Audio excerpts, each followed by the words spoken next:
प्रदेश के शिमला से, जहां पर प्रधानमंत्री को एक रोड शो भी करना है। और इस वक्त ये प्रधानमंत्री का कारवां है वहां पर पहुंच चुका है।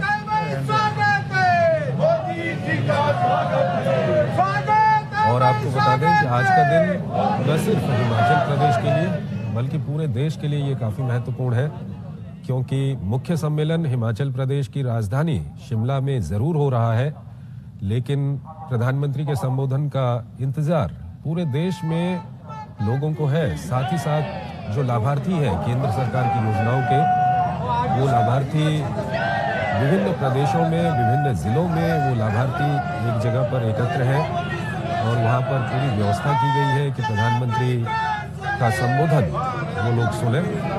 ये आप देख सकते हैं इस वक्त तो सीधे दृश्य, प्रधानमंत्री मोदी वहाँ पर पहुँच चुके हैं और सड़क के दोनों ओर काफी संख्या में वहाँ पर लोग मौजूद हैं जो प्रधानमंत्री का स्वागत कर रहे हैं। तो ये सीधे दृश्य इस वक्त हम आपको दिखा रहे हैं हिमाचल प्रदेश की राजधानी शिमला से, जहां पर प्रधानमंत्री मोदी इस वक्त पहुंच चुके हैं। प्रधानमंत्री का स्वागत वहां पर किया जा रहा है, स्वागत के नारे वहां पर लगाए जा रहे हैं और पुष्प वर्षा भी वहां पर की जा रही है। आप देख सकते हैं लोगों में कितना उत्साह है। सड़क के दोनों ओर वहां पर लोग मौजूद हैं और इसके बाद रिज मैदान में प्रधानमंत्री लोगों को संबोधित करेंगे।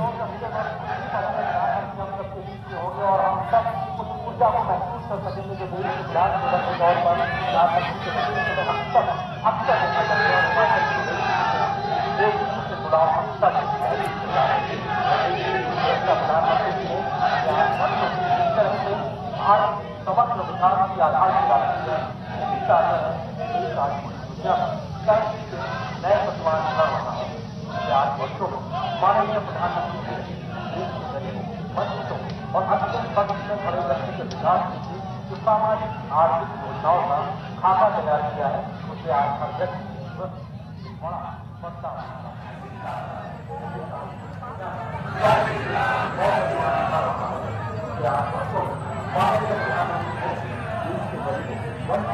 और अत्यंत पक्ष में खड़े व्यक्ति के विकास के लिए जो सामाजिक आर्थिक योजनाओं का खाका तैयार किया है, उसे आज हर व्यक्ति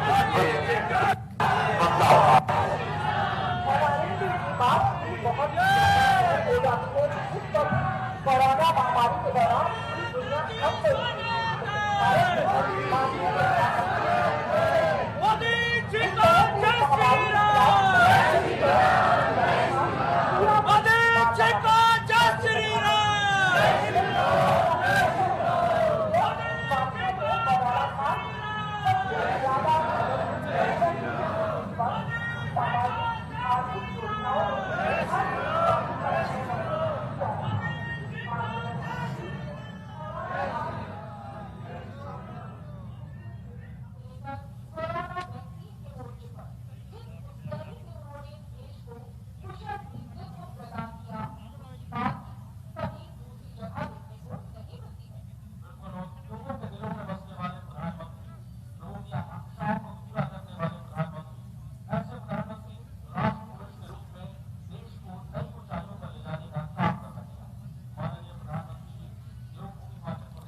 तो इस वक्त प्रधानमंत्री मोदी शिमला में पहुंच चुके हैं और लोगों के द्वारा उनका स्वागत वहां पर किया जा रहा है, पुष्प वर्षा कर उनका स्वागत किया जा रहा है।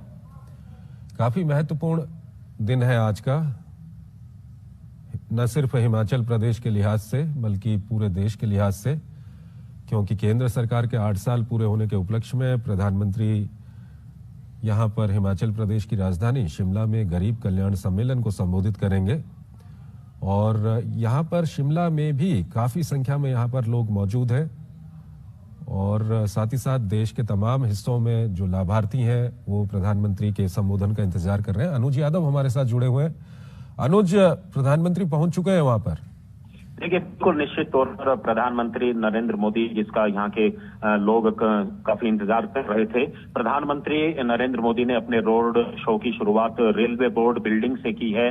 अगर हम कहें तो विधानसभा की तरफ से जो रास्ता माल रोड की तरफ जाता है और आर्मी ट्रेनिंग कैंप होते हुए सीटीओ बिल्डिंग, जो ऐतिहासिक बिल्डिंग है, पुरानी अंग्रेजों के समय की बिल्डिंग है, वहां से निकलते हुए, क्योंकि यहाँ पर आपने देखा होगा साइड में जो आप तस्वीरें देख रहे हैं, यहाँ के स्थानीय लोगों के साथ साथ पर्यटक भी हैं। और मुझे लगता है आज पर्यटकों के लिए एक बहुत बड़ा तोहफा रहा कि आज प्रधानमंत्री नरेंद्र मोदी को अपनी आंखों से देख पा रहे हैं कि इससे पहले जो देश के अलग अलग इलाकों से जो पर्यटक आए हुए हैं वो टीवी के माध्यम से देखते थे, लेकिन आज उनको सीधा उनके एक तरह से कहें तो दर्शन करने का उनको अवसर प्राप्त हो रहा है। और ये हमने देखा था कल से ही, जब यहाँ पर तैयारियां चल रही थी तो टूरिस्ट लोग पूछते थे कौन आ रहे हैं, कि प्रधानमंत्री आ रहे हैं, कब आ रहे हैं, तो उनका कहना था कि अच्छा क्या हम लोग जा सकते हैं।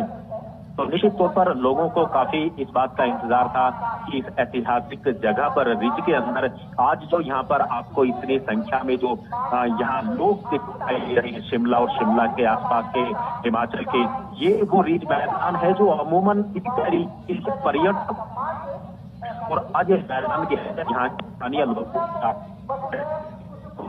नरेंद्र मोदी जब यहाँ पर संबोधन देंगे तो निश्चित तौर पर की योजना पूरे देश चल रही आने वाले सभी जो योजनाओं को चलाना है उसका सीधा संवाद आज लाभार्थियों के साथ प्रधानमंत्री नरेंद्र मोदी करेंगे। पिछले 8 सालों के अंदर क्या बदलाव आया, क्या उनके जीवन में आर्थिक तरक्की हुई, ये सब वो ऐसे बातें हैं जो सीधे लाभार्थियों से आज प्रधानमंत्री पूछेंगे।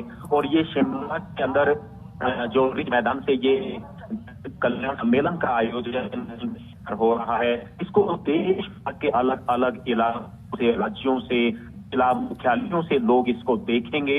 और ना सिर्फ देखेंगे बल्कि कई इलाकों से जो लाभार्थी हैं वो सीधे प्रधानमंत्री के साथ वो संवाद भी करेंगे। तो निश्चित तौर पर ये एक भव्य आयोजन है और भव्य आयोजन का मकसद ही गरीबों का कल्याण करना है। गरीबों के लिए किस तरह की जो योजनाएं थी, 16 करीब केंद्र सरकार की योजनाएं हैं और अलग अलग राज्य सरकार की योजनाएं हैं। इन राज्य सरकार की और केंद्र सरकार की योजनाओं ने किस तरीके से लोगों की तकदीर और तस्वीर को बदलने का काम किया है, ये निश्चित तौर पर उसका आज एक आकलन करने का दिन है। क्योंकि प्रधानमंत्री नरेंद्र मोदी को प्रधानमंत्री बने हुए 8 वर्ष हो चुके हैं और मोदी सरकार, केंद्र सरकार के 8 वर्ष हो चुके हैं।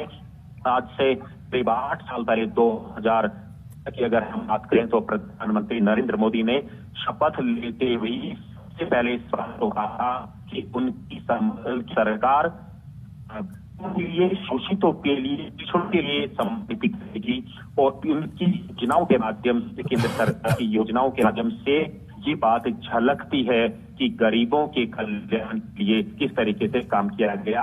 तो जो आप देख रहे हैं इसको SBI चौक के नाम से है, आर्मी ट्रेनिंग दिए है और बिल्कुल में यहाँ पर लोग अभिवादन प्रधानमंत्री क्या कर रहे हैं और लोगों को एक प्रधानमंत्री को देखने का भी। बिल्कुल अनुज, हम दर्शकों को लगातार ये दिखा रहे हैं कि किस तरह से वहां पर प्रधानमंत्री के ये आप सीधे दृश्य इस वक्त देख रहे हैं।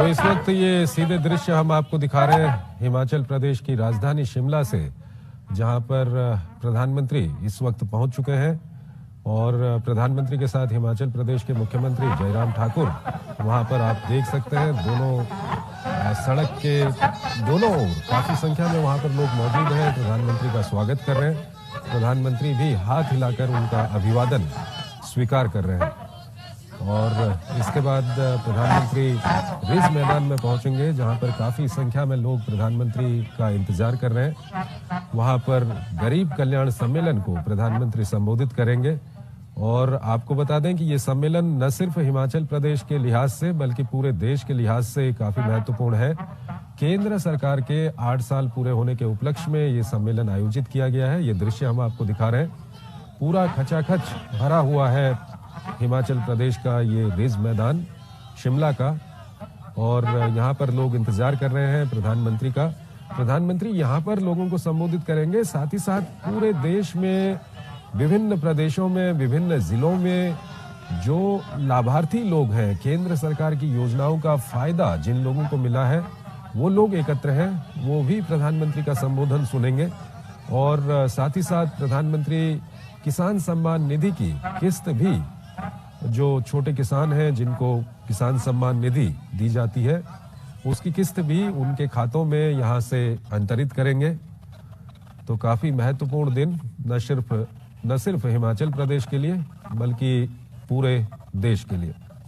ये दृश्य हम आपको दिखा रहे हैं शिमला के रिज मैदान के, जहां पर खचाखच ये मैदान भरा हुआ है और वहां पर लोग इंतजार कर रहे हैं प्रधानमंत्री मोदी का।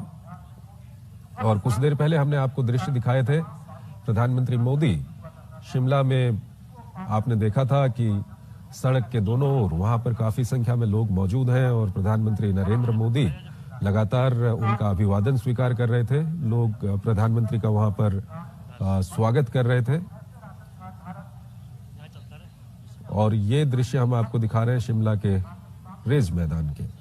और लगातार हमारे संवाददाताओं से हम बातचीत भी कर रहे थे कि केंद्र सरकार के 8 साल के अगर हम कामकाज की बात करें तो कई सारे ऐसे कदम केंद्र सरकार की ओर से उठाए गए हैं, केंद्र सरकार की योजनाएं हैं जिनका फायदा गरीब लोगों को मिला है।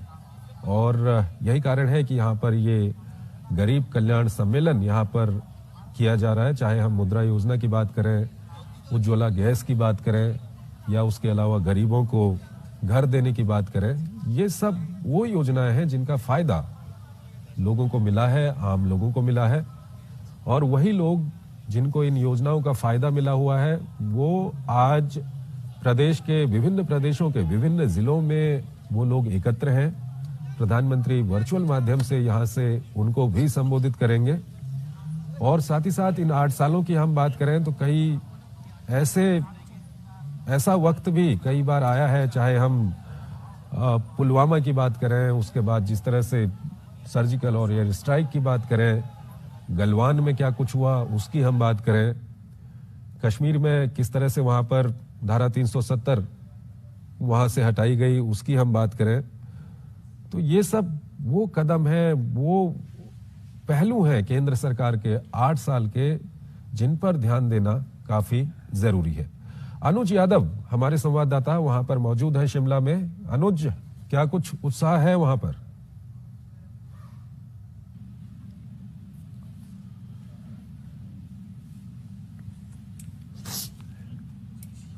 और अनुज से हम बात करेंगे। इस वक्त विशाल बैरिस्टो हमारे साथ जुड़ चुके हैं। विशाल, क्या कुछ देख रहे हैं आप वहां पर, किस तरह का नजारा है प्रधानमंत्री की यात्रा को लेकर के? देखिए चंद्रशेखर, यहाँ बहुत उत्साह का माहौल है और जैसे कि आपने बताया दर्शकों को कि रिज का मैदान पूरा खचाखच भरा हुआ है और स्पेस क्रंच का यहाँ पर प्रॉब्लम है। इस वजह से सड़क के एक तरफ यहाँ पर लोग खड़े होकर उन्होंने फूलों की बारिश की और स्पेस क्रंच होने के बावजूद लोगों का उत्साह को देखते हुए सरकार ने ये इंतजाम किए कि प्रधानमंत्री का वो स्वागत कर सके।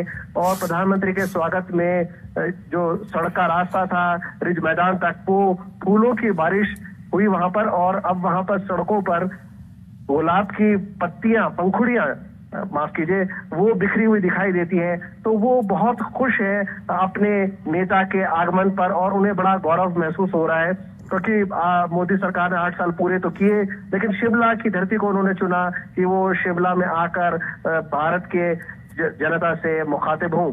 और जैसे कि आप दर्शकों को बता रहे थे कि वो यहाँ पर गरीब कल्याण सम्मेलन का आयोजन किया गया है, यहाँ पर 11वीं किस्त भी रिलीज करेंगे किसानों के लिए। लेकिन एक इंपॉर्टेंट बात मैं और बताना चाहूंगा कि आज ही प्रधानमंत्री यहीं से जो देश के मुख्यमंत्री हैं तमाम उनसे वर्चुअली भी कनेक्ट करेंगे। तो एक तरह से संदेश जाएगा कि पिछले 8 सालों का रिपोर्ट कार्ड प्रधानमंत्री नरेंद्र मोदी पेश करने जा रहे हैं और वो इसके साथ साथ लोगों से भी जानेंगे कि मैंने ये काम करके दिखाया, आप तक कितना लाभ पहुंचा, आप अपने एक्सपीरियंसेस बताएं। और जो मुख्यमंत्री जयराम ठाकुर ने एक्सक्लूसिव बातचीत में कल हमें बताया, आधे घंटे का एक इंटरेक्शन होगा, वो चाहे वो यहाँ पर जो मौजूद है बेनिफिशरीज उनके साथ हो, उसके साथ ही वर्चुअली जो बेनिफिशरीज कनेक्टेड है उनके साथ आधे घंटे का वो स्लॉट रखा गया है। तो उसमें एक डिटेल बातचीत होगी, अलग अलग योजनाओं के 16 केंद्र सरकार की योजनाएं हैं जो उनके बेनिफिशरीज हैं, जो लाभार्थी, उनके साथ सीधा संवाद करेंगे प्रधानमंत्री। और इसके साथ ही देश के तमाम मुख्यमंत्रियों के साथ भी वो कनेक्ट होंगे वर्चुअली। आप अपनी स्क्रीन पर देख सकते हैं किस तरह का उत्साह था। प्रधानमंत्री ने अपनी गाड़ी छोड़ी और पैदल चल पड़े और लोगों का उत्साह देखते ही बनता है।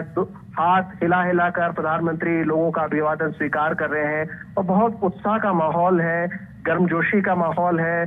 यहाँ पर पर्यटक हैं, स्थानीय लोग हैं। जगह की जरूर कमी है क्योंकि शिमला एक हिल स्टेशन है, बावजूद इसके आप देख सकते हैं कि कितनी तादाद में लोग आए हैं और कितने डिसिप्लिन तरीके से ये सब मैनेज किया गया है।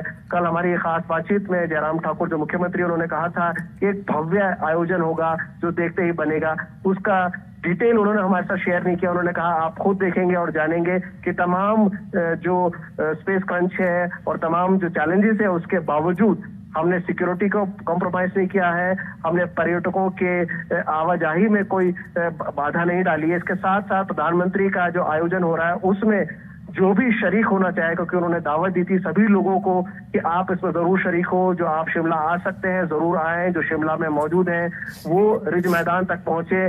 जहां कहीं भी आप प्रधानमंत्री से मिलना चाहें, उनको देखना चाहें, आप जरूर उनके इस्तकबाल के लिए वहां मौजूद हो।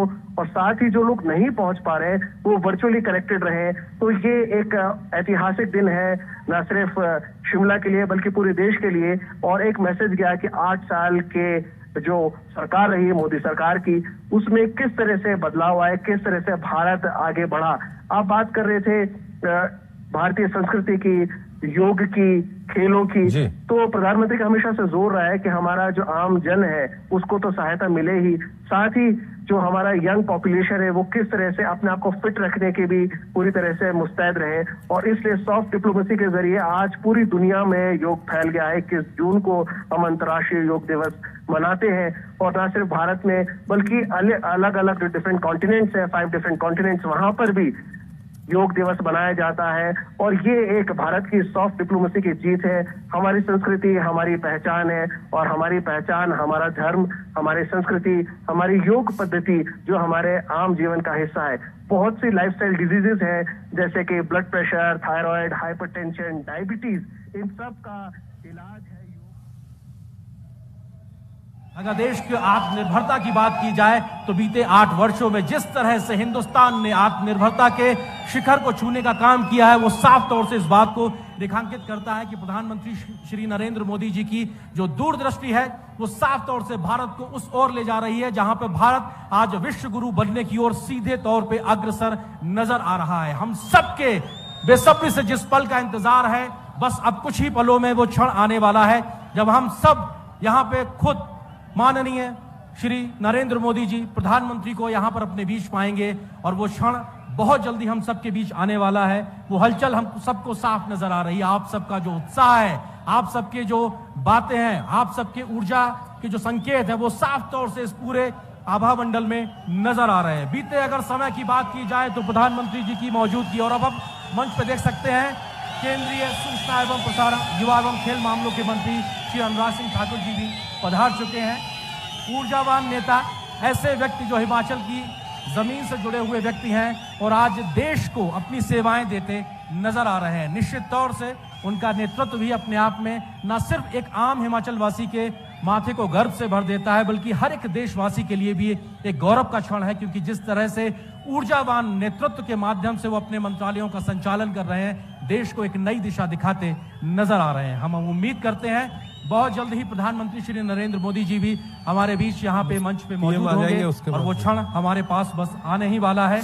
और हम उम्मीद करते हैं कि आज हम उनके मुखारबिंद से तमाम ऐसी बातों का जिक्र सुनेंगे कि बीते 8 वर्षों में कैसे एक नए भारत का निर्माण हुआ है, कैसे एक नए भारत की आधारशिला रखी गई है और अब एक नए भारत यहां से कैसे आगे बढ़ता नजर आएगा, क्योंकि सबका साथ, सबका विकास, सबका विश्वास और सबके प्रयास का जो मूल मंत्र है वो कैसे जमीन पे पूरा हुआ है, इसकी बानगी हिमाचल प्रदेश के कोने कोने में नजर आती है।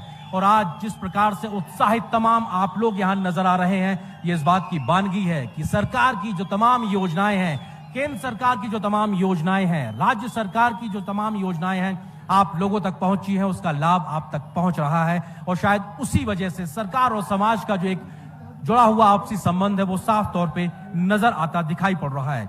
और हम सबके इंतजार की घड़ियां खत्म होने की ओर हैं और हम उम्मीद कर रहे हैं आपसे कुछ ही क्षणों में प्रधानमंत्री माननीय नरेंद्र मोदी जी हम सबके बीच मौजूद होंगे। और हम जिस बात का जिक्र लगातार कर रहे थे, तमाम केंद्रीय योजनाओं की अगर बात की जाए तो लगभग 16 ऐसी केंद्रीय योजनाओं से जुड़े हुए तमाम जो लाभार्थी हैं उनसे प्रधानमंत्री श्री नरेंद्र मोदी जी अब से कुछ देर बाद यहाँ के इस कार्यक्रम से, इस मंच से संवाद भी स्थापित करेंगे। प्रधानमंत्री श्री नरेंद्र मोदी जी का हमेशा से इस बात का कहीं ना कहीं संकल्प रहता है कि जनता के साथ, आम लोगों के साथ में जुड़ाव रहे, सीधा संवाद स्थापित करें और जो बातें आम लोगों के, आम जन के मन से निकल के आती हैं उनको योजनाओं के रूप में साकार रूप दें, उसको आकार दें। और शायद यही वजह है कि आज दिल्ली से निकलने वाली योजना बहुत व्यवहारिक तरीके से जमीन पर उतरती नजर आती है। न सिर्फ वक्त से पहले तमाम योजनाएं अपना लक्ष्य हासिल कर रही हैं, बल्कि आम भारतवासी के जिंदगी में एक बड़ा बदलाव लेकर आ रही हैं। और इस बदलाव के वाहक के तौर पर हम सबके लोकप्रिय यशस्वी प्रधानमंत्री माननीय श्री नरेंद्र मोदी जी हम सबके बीच पहुंच चुके हैं और हम उम्मीद कर रहे हैं अब से कुछ क्षणों में वो हमारे बीच पहुंचेंगे। और ये एक मौका होगा हमारे अपने इस देश के हर एक भारतवासी के लिए गौरवान्वित होने का, क्योंकि ऐसे व्यक्ति को अपने प्रधानमंत्री के रूप में पाकर हर भारतवासी खुद को गौरवान्वित महसूस करता है। और ये ऊर्जा आप सबके इस प्रकार के गर्माहट भरे संकेतों में साफ तौर से नजर आ रही है। और जिस तरह से आप मोदी मोदी जी का नारा लगा रहे हैं, उनकी स्वीकार्यता न सिर्फ हिमाचल, न सिर्फ देश, बल्कि भारतीय भौगोलिक सीमाओं के आगे जाती नजर आती है। और प्रधानमंत्री जी की एक विश्व नेता के तौर पर, वैश्विक नेता के तौर पर जो एक स्वीकार्यता है आज वो दुनिया मानती है। दुनिया में एक विश्व गुरु के तौर पर भारत की पहचान को स्थापित करने में माननीय प्रधानमंत्री श्री नरेंद्र मोदी जी का जो योगदान है वो इतिहास में स्वर्णिम अक्षरों में लिखा जा रहा है। आज भारत की पहचान वैश्विक मंच पर उस तरीके से है जहां दुनिया देखती है वैश्विक समस्याओं के समाधान के लिए भारत आज किस रास्ते को दिखाने के लिए तैयार खड़ा है। आज तमाम दुनिया की चुनौतियों को कैसे निपटा जाए, कैसे समस्या से समाधान के लिए आगे बढ़ा जाए, इन तमाम रास्तों को आगे बढ़ाते हुए खुद प्रधानमंत्री वैश्विक नेता के तौर पर विश्व गुरु भारत की एक स्थापना करते हुए आगे बढ़ते नजर आते हैं। और हम सभी के इंतजार की घड़ियां खत्म होती हुई देश के यशस्वी प्रधानमंत्री माननीय श्री नरेंद्र मोदी जी का मंच पर आगमन हो चुका है।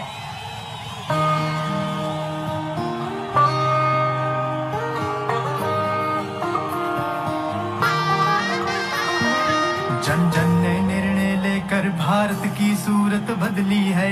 कदम कदम पे जनता मोदी जी के साथ चली है। 8 साल में हमने संभव को संभव कर डाला है। दक्षिण के सूरज का देखो पश्चिम में भी उजाला है। रात गई अब दिन आएगा भी तो ये बस भोर है। ये भारत का नया दौर है, ये भारत का नया दौर है, ये भारत का नया दौर है, ये भारत का नया दौर है।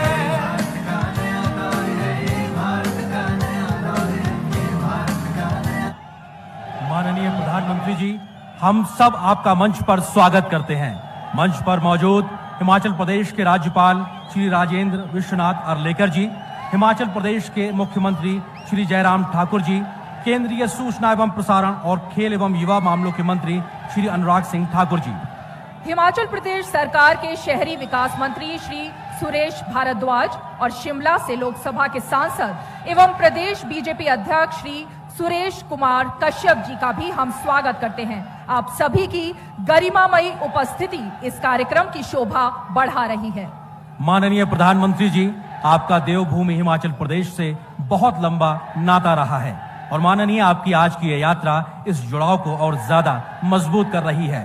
कार्यक्रम की शुरुआत में सबसे पहले हम आमंत्रित करना चाहेंगे हिमाचल प्रदेश के आदरणीय मुख्यमंत्री श्री जयराम ठाकुर जी को कि वो आए और दुनिया के सबसे लोकप्रिय नेता, देश के यशस्वी प्रधानमंत्री जी का स्वागत करें।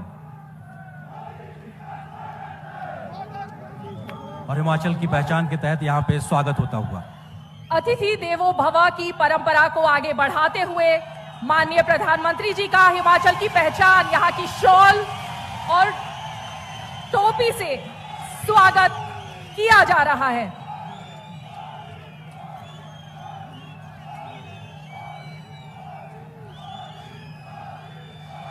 देवभूमि हिमाचल प्रदेश के पुरातात्विक वैभव को प्रदर्शित करता श्री भीमा काली मंदिर का रेखा चित्र भी माननीय प्रधानमंत्री जी को भेंट किया जा रहा है।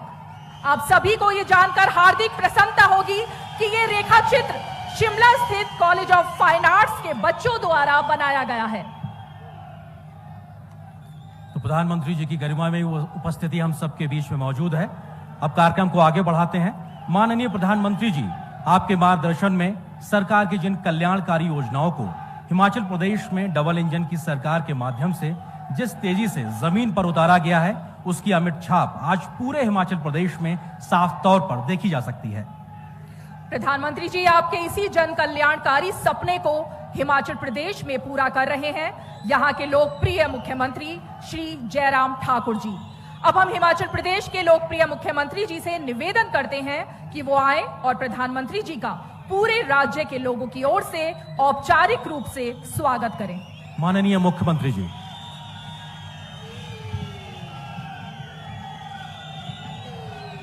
भारत माता की, भारत माता की, भारत माता की।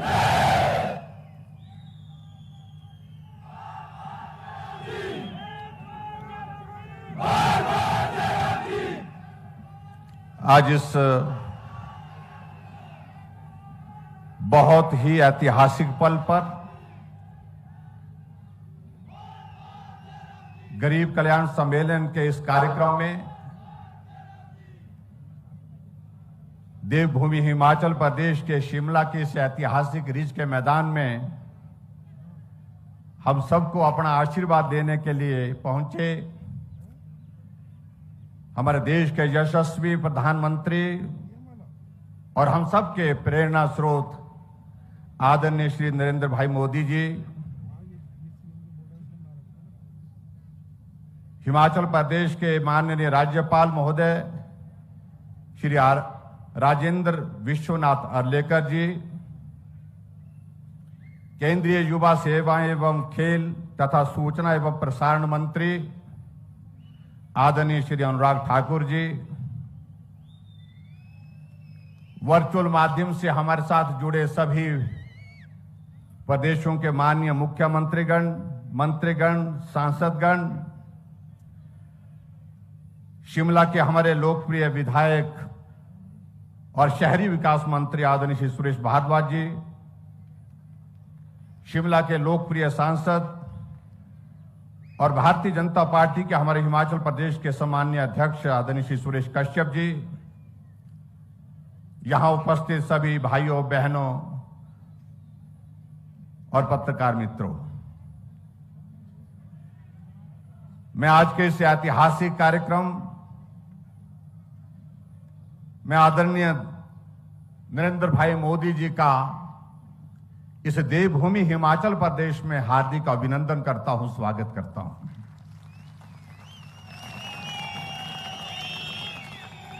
यह हमारे लिए सौभाग्य की बात है कि जहां आदरणीय प्रधानमंत्री जी के मजबूत नेतृत्व में देश ने तेज गति से तरक्की की है और आपके मार्गदर्शन में, आपके नेतृत्व में भारत ने 8 वर्ष का हमारी सरकार का कार्यकाल, यशस्वी कार्यकाल जिसको मैं कह सकता हूं, वो पूर्ण किया है,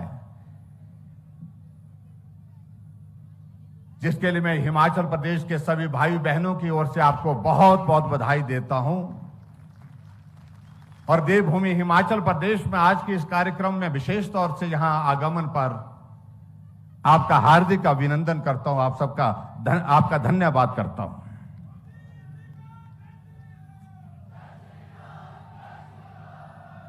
हिमाचल आपके दिल के बहुत करीब है और इस बात को हमने एक बार नहीं अनेक बार आपके आंखों में इसकी झलक देखी है। लेकिन मैं ये भी कहना चाहता हूं, जितना स्नेह आप हिमाचल के लोगों को करते हैं, हिमाचल के इस देवभूमि के लोगों के प्रति रखते हैं, हिमाचल देवभूमि के लोग भी आपको उसी स्नेह की तरह, स्नेह के साथ जो है आपको याद करते हैं, सदैव जो है आपके साथ चट्टान की तरह खड़े हैं।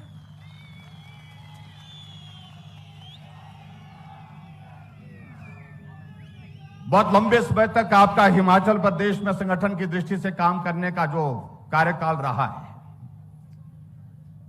एक नहीं अनेक जगह आपका जाना हुआ और कितने सारे लोगों को आप आज भी नाम से जानते हैं।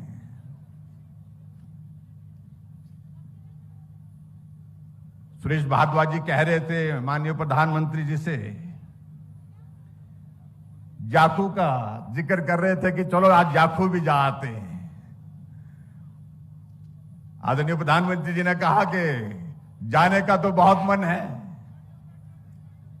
जहां आप बोलेंगे वहां जाने के लिए हम तैयार हैं। लेकिन इसी पल आपने एक बात और याद की कि क्या वो दीपक अभी भी पैदल जाता है? एक छोटे से कार्यकर्ता, हमारा संगठन का कार्यकर्ता, उनको भी आज नाम से आप स्मरण करके जो है, जैसे आप अन्नाडेल पहुंचे तो आपने स्मरण किया, स्वाभाविक रूप से ये एक रिश्ता बताता है, ये रिश्ता बहुत मजबूत है हिमाचल के साथ। हम अभी आते आते मैं संकोच भी कर रहा था। संकोच इसलिए कर रहा था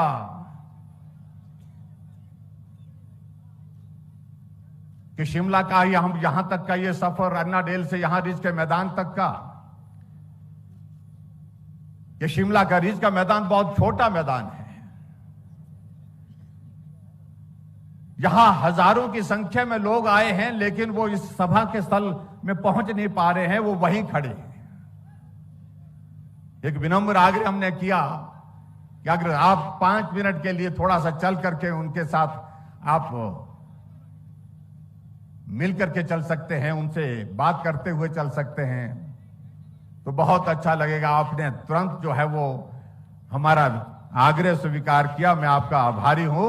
आप माल रोड पे पैदल हो करके यहां तक पहुंचे, शिमला वॉच कंपनी के पास तक पहुंचे। और स्वाभाविक रूप से मेरा यह मानना है कि बहुत पुरानी यादें आपको ताजा हुई होंगी जब आप माल रोड पे रिज के मैदान पे चलते थे, कॉफी हाउस में जाते थे, कॉफी हाउस में बैठ के कॉफी पीते थे, कुछ मीडिया के साथियों के साथ मिलते थे, कुछ वकीलों के साथ मिलते थे, कुछ व्यापारियों के साथ मिलते थे। स्वाभाविक रूप से वो बहुत ऐसी यादें हैं, शायद मुझे लगता है कि आप कभी भूल नहीं पाएंगे। और जिस तरह से पिछली बार जब आपका आना हुआ, जिस दिन शपथ ग्रहण समारोह था, उस दिन आपका जब आना हुआ, उस दिन भी आप यहां से तो चले गए, लेकिन कॉफी हाउस में आप रुक गए और रुक करके वहां पर जो है कॉफी आपने पी।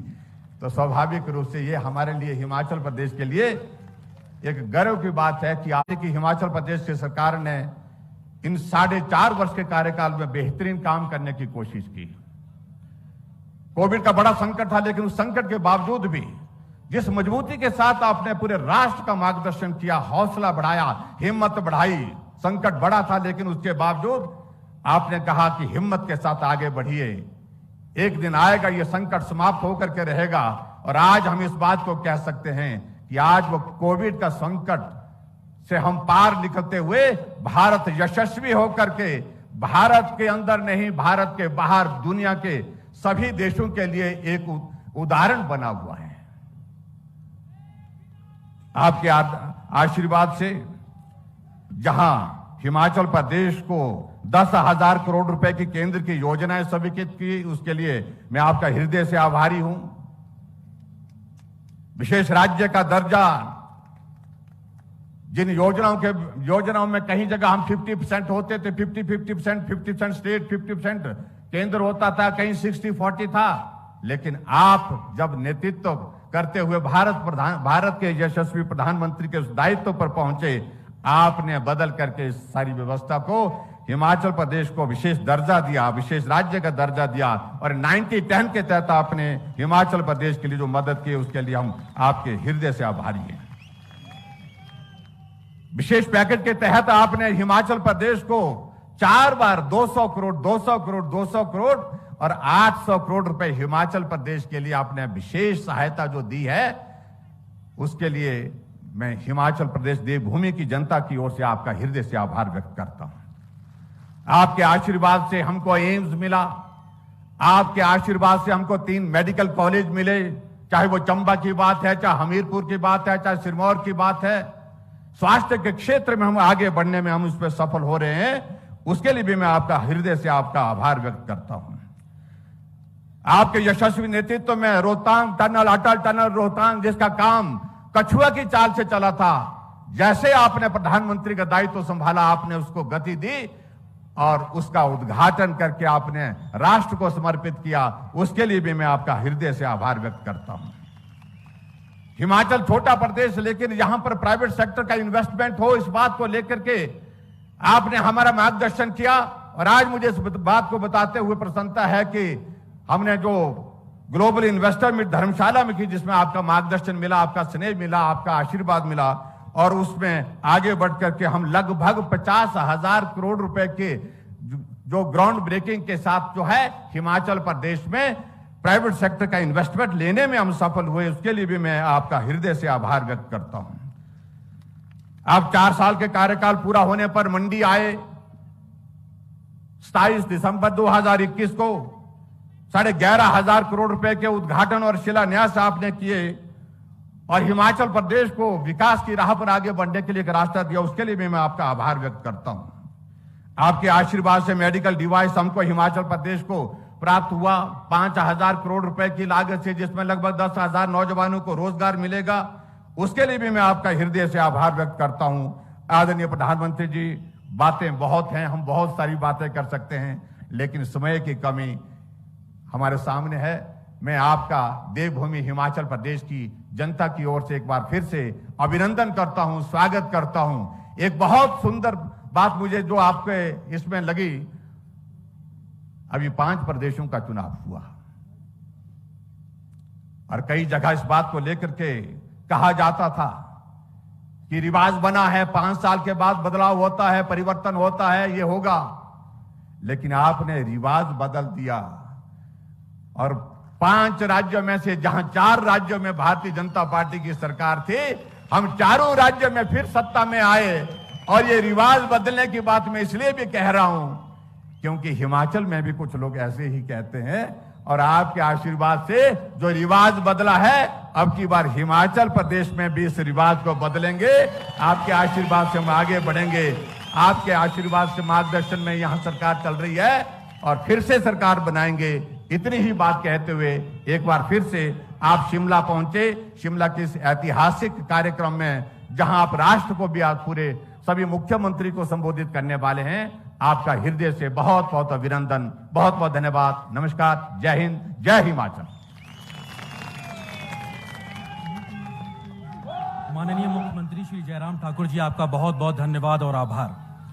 माननीय प्रधानमंत्री जी, एक वक्त था कि शहरी और ग्रामीण भारत के अंतर को लेकर देश दुनिया में चर्चा हुआ करती थी, लेकिन बीते कुछ वर्षों में प्रधानमंत्री जी आपके नेतृत्व में जिस तरह से सामाजिक आर्थिक योजनाओं ने पूरे भारत में विकास की अविरल धारा बहाई है, उसी का असर है कि आज हमारे गांव शहरी सुविधाओं से सुसज्जित हो रहे हैं, तो हर गरीब और वंचित व्यक्ति को उसके हिस्से का पूरा हक वक्त पर पारदर्शी तरीके से मिल रहा है। और अब हम इसी परिवर्तन को रेखांकित करती कुछ प्रमुख योजनाओं पर आधारित एक वीडियो फिल्म को दिखाएंगे, जो दर्शाती है कि कैसे लोगों की जिंदगी में एक बड़ा बदलाव आ रहा है।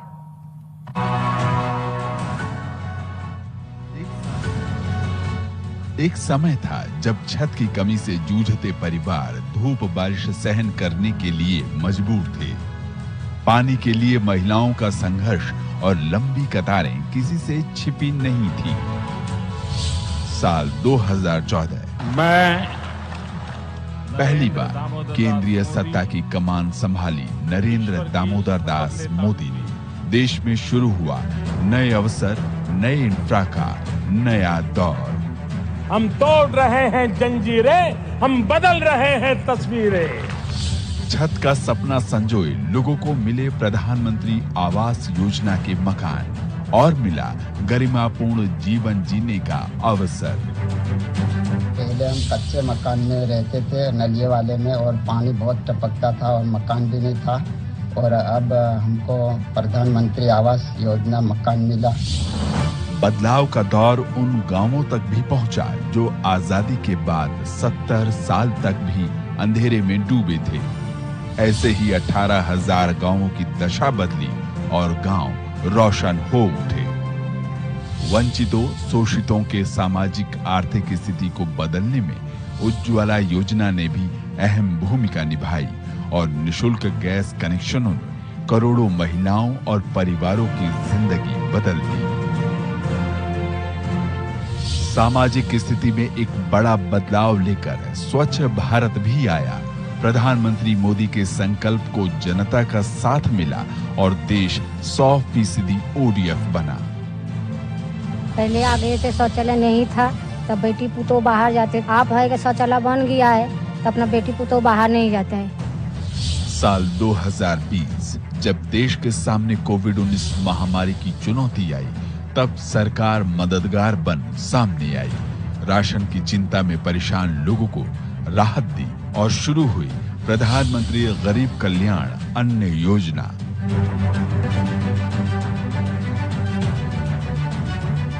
उसी दौरान one nation one ration card को भी लागू किया गया, जिसके बाद राशन कार्ड धारी देश के किसी भी सार्वजनिक वितरण प्रणाली की दुकान से राशन ले सकता है। महामारी के दौरान आर्थिक चुनौतियों को देखते हुए सरकार ने ठेला, रेहड़ी पटरी वालों के लिए प्रधानमंत्री स्वनिधि योजना का शुभारंभ किया। इस योजना में 10,000 का ऋण दिया जाता है। बैंक और नगर निगम के प्रयासों के द्वारा सर मुझे आसानी से 10,000 का ऋण उपलब्ध हो गया। सर मैं वो 10,000 का ऋण चुका चुकी हूँ, मुझे 20,000 का भी ऋण प्राप्त हो गया है। सर प्रधानमंत्री मोदी के नेतृत्व वाली सरकार ने सामाजिक सुरक्षा का दायरा बढ़ाते हुए किसानों, श्रमिकों के लिए जहां मानधन पेंशन योजना की शुरुआत की, तो सभी के लिए अटल पेंशन योजना की भी। साथ ही किसान सम्मान निधि के तहत सरकार देश के किसानों को सालाना 6,000 रुपए की सम्मान राशि दे रही है। इसके अलावा प्रधानमंत्री स्वामित्व योजना के जरिए संपत्ति विवाद को कम करने और ग्रामीण इलाकों में मालिकाना हक सौंपे जाने की एक बड़ी पहल भी हुई। आर्थिक सामाजिक विकास की कड़ी में एक और महत्वपूर्ण योजना जल जीवन मिशन देश में शुरू हुई। पानी की कमी से जूझते इलाकों तक पाइप के जरिए शुद्ध पेयजल पहुंचा और करोड़ों परिवारों के जीवन स्तर पे आमूलचूल सुधार हुआ। जल जीवन मिशन की तरफ से घर घर टोटियां लग गई हैं, अब कोई दिक्कत नहीं। जरूरत कुपोषण के कुचक्र को तोड़ने की भी थी। सरकार ने चुनौती का समाधान करने के लिए साल 2017 में मातृ वंदना योजना और साल 2018 में राष्ट्रीय पोषण अभियान की शुरुआत की। सरकार ने स्वास्थ्य सुविधाओं को विस्तार देते हुए आयुष्मान भारत जैसी महत्वाकांक्षी योजना भी शुरू की। योजना से 10 करोड़ से अधिक परिवारों को मिली सालाना 5 लाख रुपए के मुफ्त इलाज की निश्चिंतता।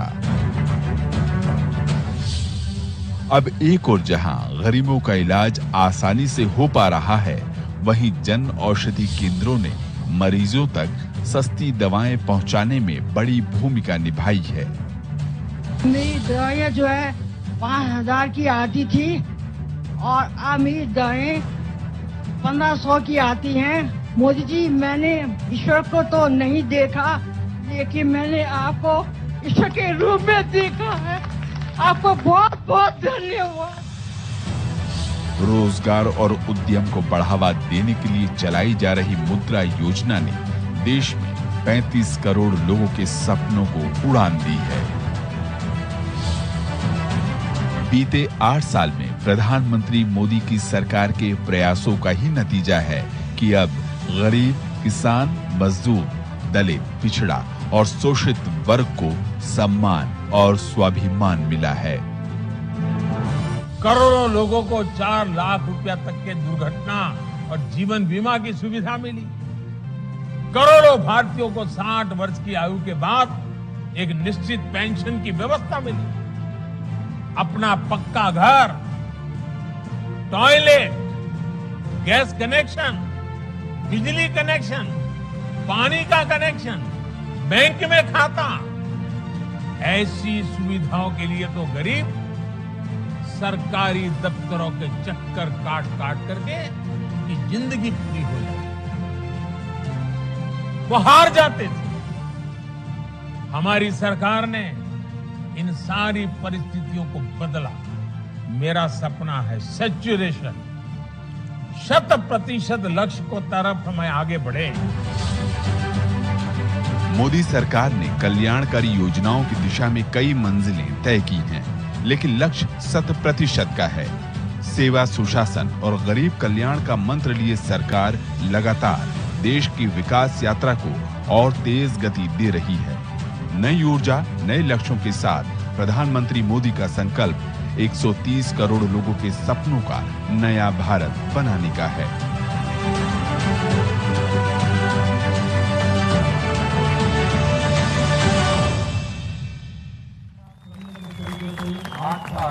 सुशासन, गरीब कल्याण के और प्रधानमंत्री श्री नरेंद्र मोदी लगातार बीते 8 वर्षों से देश की सेवा में तल्लीन है। एक नए भारत का निर्माण हो रहा है, हम सबके भारत संवर रहा है और इसके प्रेरणा हैं माननीय प्रधानमंत्री श्री नरेंद्र मोदी जी। माननीय प्रधानमंत्री जी, आजादी के दशकों बाद तक देश की योजनाओं को बनाने में आम लोगों की भागीदारी ना के बराबर होती थी, लेकिन प्रधानमंत्री जी, आपने जब से देश का नेतृत्व संभाला है उसके बाद से हमेशा आपका प्रयास रहा है कि लोगों से सीधा संवाद स्थापित करके और उनकी आकांक्षाओं के अनुरूप योजनाओं को आकार दिया जाए। सरकार और समाज का ये जुड़ाव एक नए परिवर्तन की इबारत लिख रहा है। इसी क्रम को आगे बढ़ाते हुए आज फिर से माननीय प्रधानमंत्री जी अब अनेकों सामाजिक आर्थिक योजनाओं के लाभार्थियों से सीधा संवाद स्थापित करेंगे। और इस क्रम को आगे बढ़ाते हुए हम सीधे रुक करते हैं और चलते हैं केंद्र शासित प्रदेश लद्दाख, जहां के लेह जिले से हमारे साथ जुड़ रहे हैं ताशी टुंडुप जी, जिनको प्रधानमंत्री आवास योजना, उज्ज्वला योजना, पीएम गरीब कल्याण योजना, एक राष्ट्र एक राशन कार्ड योजना, आयुष्मान भारत योजना एवं खाद्य सुरक्षा योजना का लाभ मिला है। माननीय प्रधानमंत्री जी अब ताशी टुंडुप जी से सीधा संवाद करेंगे। माननीय प्रधानमंत्री जी। ताशी टुंडुप जी, क्या आप प्रधानमंत्री जी को सुन पा रहे हैं? जी हाँ, नमस्ते सर। आप अपना अनुभव प्रधानमंत्री जी से साझा करें। नमस्ते जी। नमस्ते नरेंद्र मोदी साहब, नमस्ते। ताशी जी, कैसे हैं आप? मैं ठीक हूँ साहब, मेहरबानी साहब, आपका शुक्रिया। लद्दाख में मौसम कैसा है? अभी तकरीबन आज थोड़ा धुगला जैसा है सर, मौसम में वैसे तकरीबन ठीक है जी। अभी टूरिस्ट आना शुरू हुआ कि नहीं हुआ? बहुत से टूरिस्ट साहब, बहुत टूरिस्ट आ रहे हैं। जी जी। अच्छा ताशी जी, बताइए अपने विषय में और आपको भारत सरकार की किन योजनाओं का लाभ मिला? हमें बहुत मिला सर, आपकी मेहरबानी से, आपके गवर्नमेंट की मेहरबानी से शुक्रिया अदा करता हूँ। हमको जन जीवन मिशन से हमको मिला है PMYG का स्कीम से हमको घर बनाने का मौका मिला। आपका बहुत बहुत शुक्रिया जी। पहले जिस मकान में रहते थे और अब खुद का मकान मिला है, तो क्या फर्क महसूस कर रहे हैं?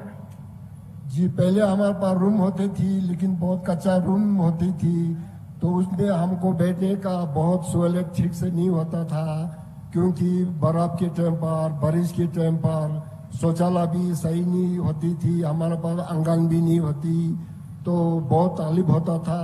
अभी आपके मेहरबानी से हमें पैसा मिला, तो हमको स्कीम के हिसाब से हमको पैसा मिला, हमको अपना पक्का घर मिला, बहुत मिला, अच्छा मिला, शौचालय भी बनाया, अटैच बाथरूम मिला, आंगन मिला। बहुत मैं खुशी हूँ, बहुत अच्छे हूँ साहब। तासी जी, आपने तो सेना में रह करके ये मातृभूमि की रक्षा के लिए अपनी जवानी खपा दी, और आज भी आपके दिल में उतनी ही भक्ति, उतना ही प्यार बना पड़ा है, और हम लोगों का कर्तव्य बनता है कि आप जैसे देश के होनहार नागरिकों के लिए जो भी कर सकते हैं, करने का प्रयास करना चाहिए। तासी जी, योजनाओं को प्राप्त करने में आपको कोई दिक्कतें आई क्या? सरलता से प्राप्त कर पाए आप? मेरे को कुछ दिक्कत नहीं आया जी। मेरे को जो आपका स्कीम का हमें पे ये पता चला कि आपका टीवी चैनल में पता चला, उसके बाद तुरंत मुझे आपका गवर्नमेंट डिपार्टमेंट जो म्युनिसिपल कम्युनिटी है उनका टीम आके हमारा मोहल्ले में आके हमें गाइडलाइन दिया कि ऐसे है, ऐसे मिलेंगे, ऐसे करेंगे, आपको कर सकता है। तो फिर हमने बोला, आपको उन लोगों ने ये बोला कि आपके पास जमीन है या कुछ है क्या? पैसा तो आपके पास नहीं होंगे वो नहीं बताएंगे, जमीन है, कागज है क्या? बोला। फिर उन्होंने हमको गवर्नमेंट में आके हमारे पास आया, जमीन देखा, नाप तोल किया, जो भी कर दिया। फिर उन्होंने बोला आपको जो मिल जाए, हमें ये शुरुआत नहीं देंगे कि मिल सकता है कि आपको ऑफिस में आके आप में हम फॉर्म देंगे, सिलेक्शन हो गया तो, ना सेलेक्ट हो तो आपको सेलेक्ट नहीं होंगे, होगा तो आपको पैसा मिल जाएंगे, कहा था। तासी जी, मैं आपका बहुत बहुत आभारी हूं जो भावना आपने व्यक्त की, और देशवासी दूर सुदूर लद्दाख से तासी जी को सुन रहे हैं, और मैं आज हिमाचल में शिमला में आपसे बात कर रहा हूं। मेरे लिए बड़ी खुशी की बात है। Thank you sir. Tasi ji, नमस्कार। बहुत बहुत धन्यवाद माननीय प्रधानमंत्री जी। और अब हम रुख करते हैं बिहार के बांका जिले का, जहां से हमारे साथ जुड़ रही हैं ललिता देवी जी। आपको प्रधानमंत्री आवास योजना ग्रामीण, स्वच्छ भारत मिशन ग्रामीण, जल जीवन मिशन, प्रधानमंत्री उज्ज्वला योजना का लाभ मिला है। अब हम माननीय प्रधानमंत्री जी से निवेदन करेंगे कि वो ललिता देवी जी से इन योजनाओं को लेकर उनके अनुभव साझा करें। ललिता देवी जी, प्रणाम। प्रणाम सर। ललिता जी, बताइए अपने विषय में। पतिना विजय दास, घर पसिया, पंचायत डुमरिया, प्रखंड बेलर, जिला बांका। अच्छा ललिता जी, आपको सरकार की किन योजनाओं का लाभ मिला है?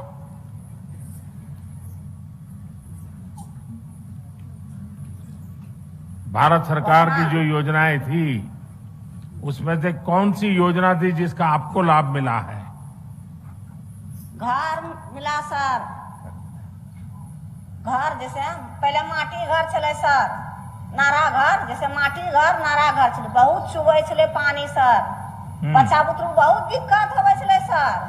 आ जब पक्का मकान होले कोई चीज के दिक्कत नहीं होवे छे सर, बच्चा बुतरू बहुत बढ़िया से रहे छे। आ पहले बहुत दिक्कत होवे छे।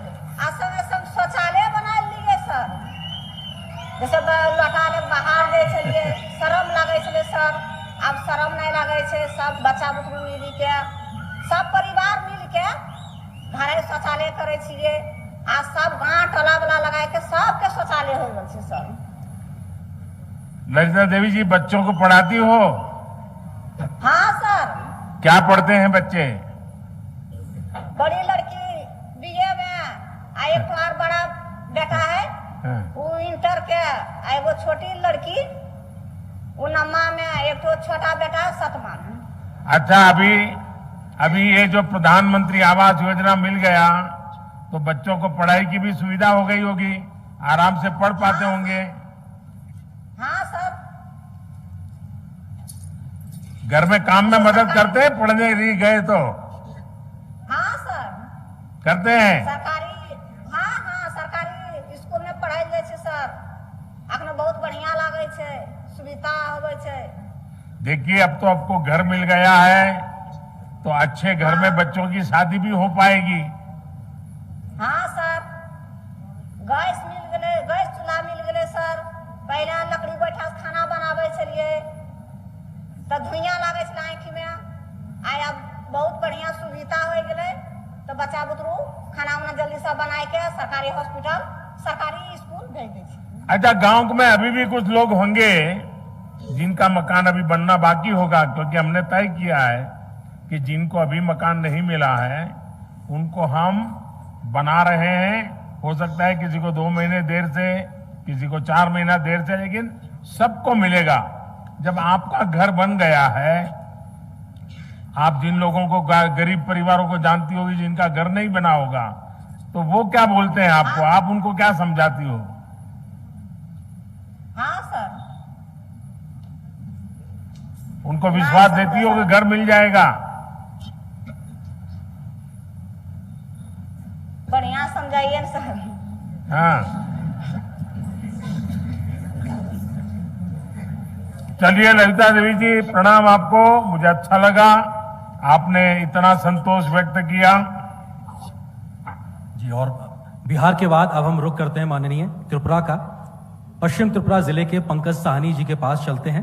पंकज जी को एक राष्ट्र एक राशन कार्ड योजना, प्रधानमंत्री गरीब कल्याण अन्न योजना जैसी अनेकों योजनाओं का लाभ मिला है।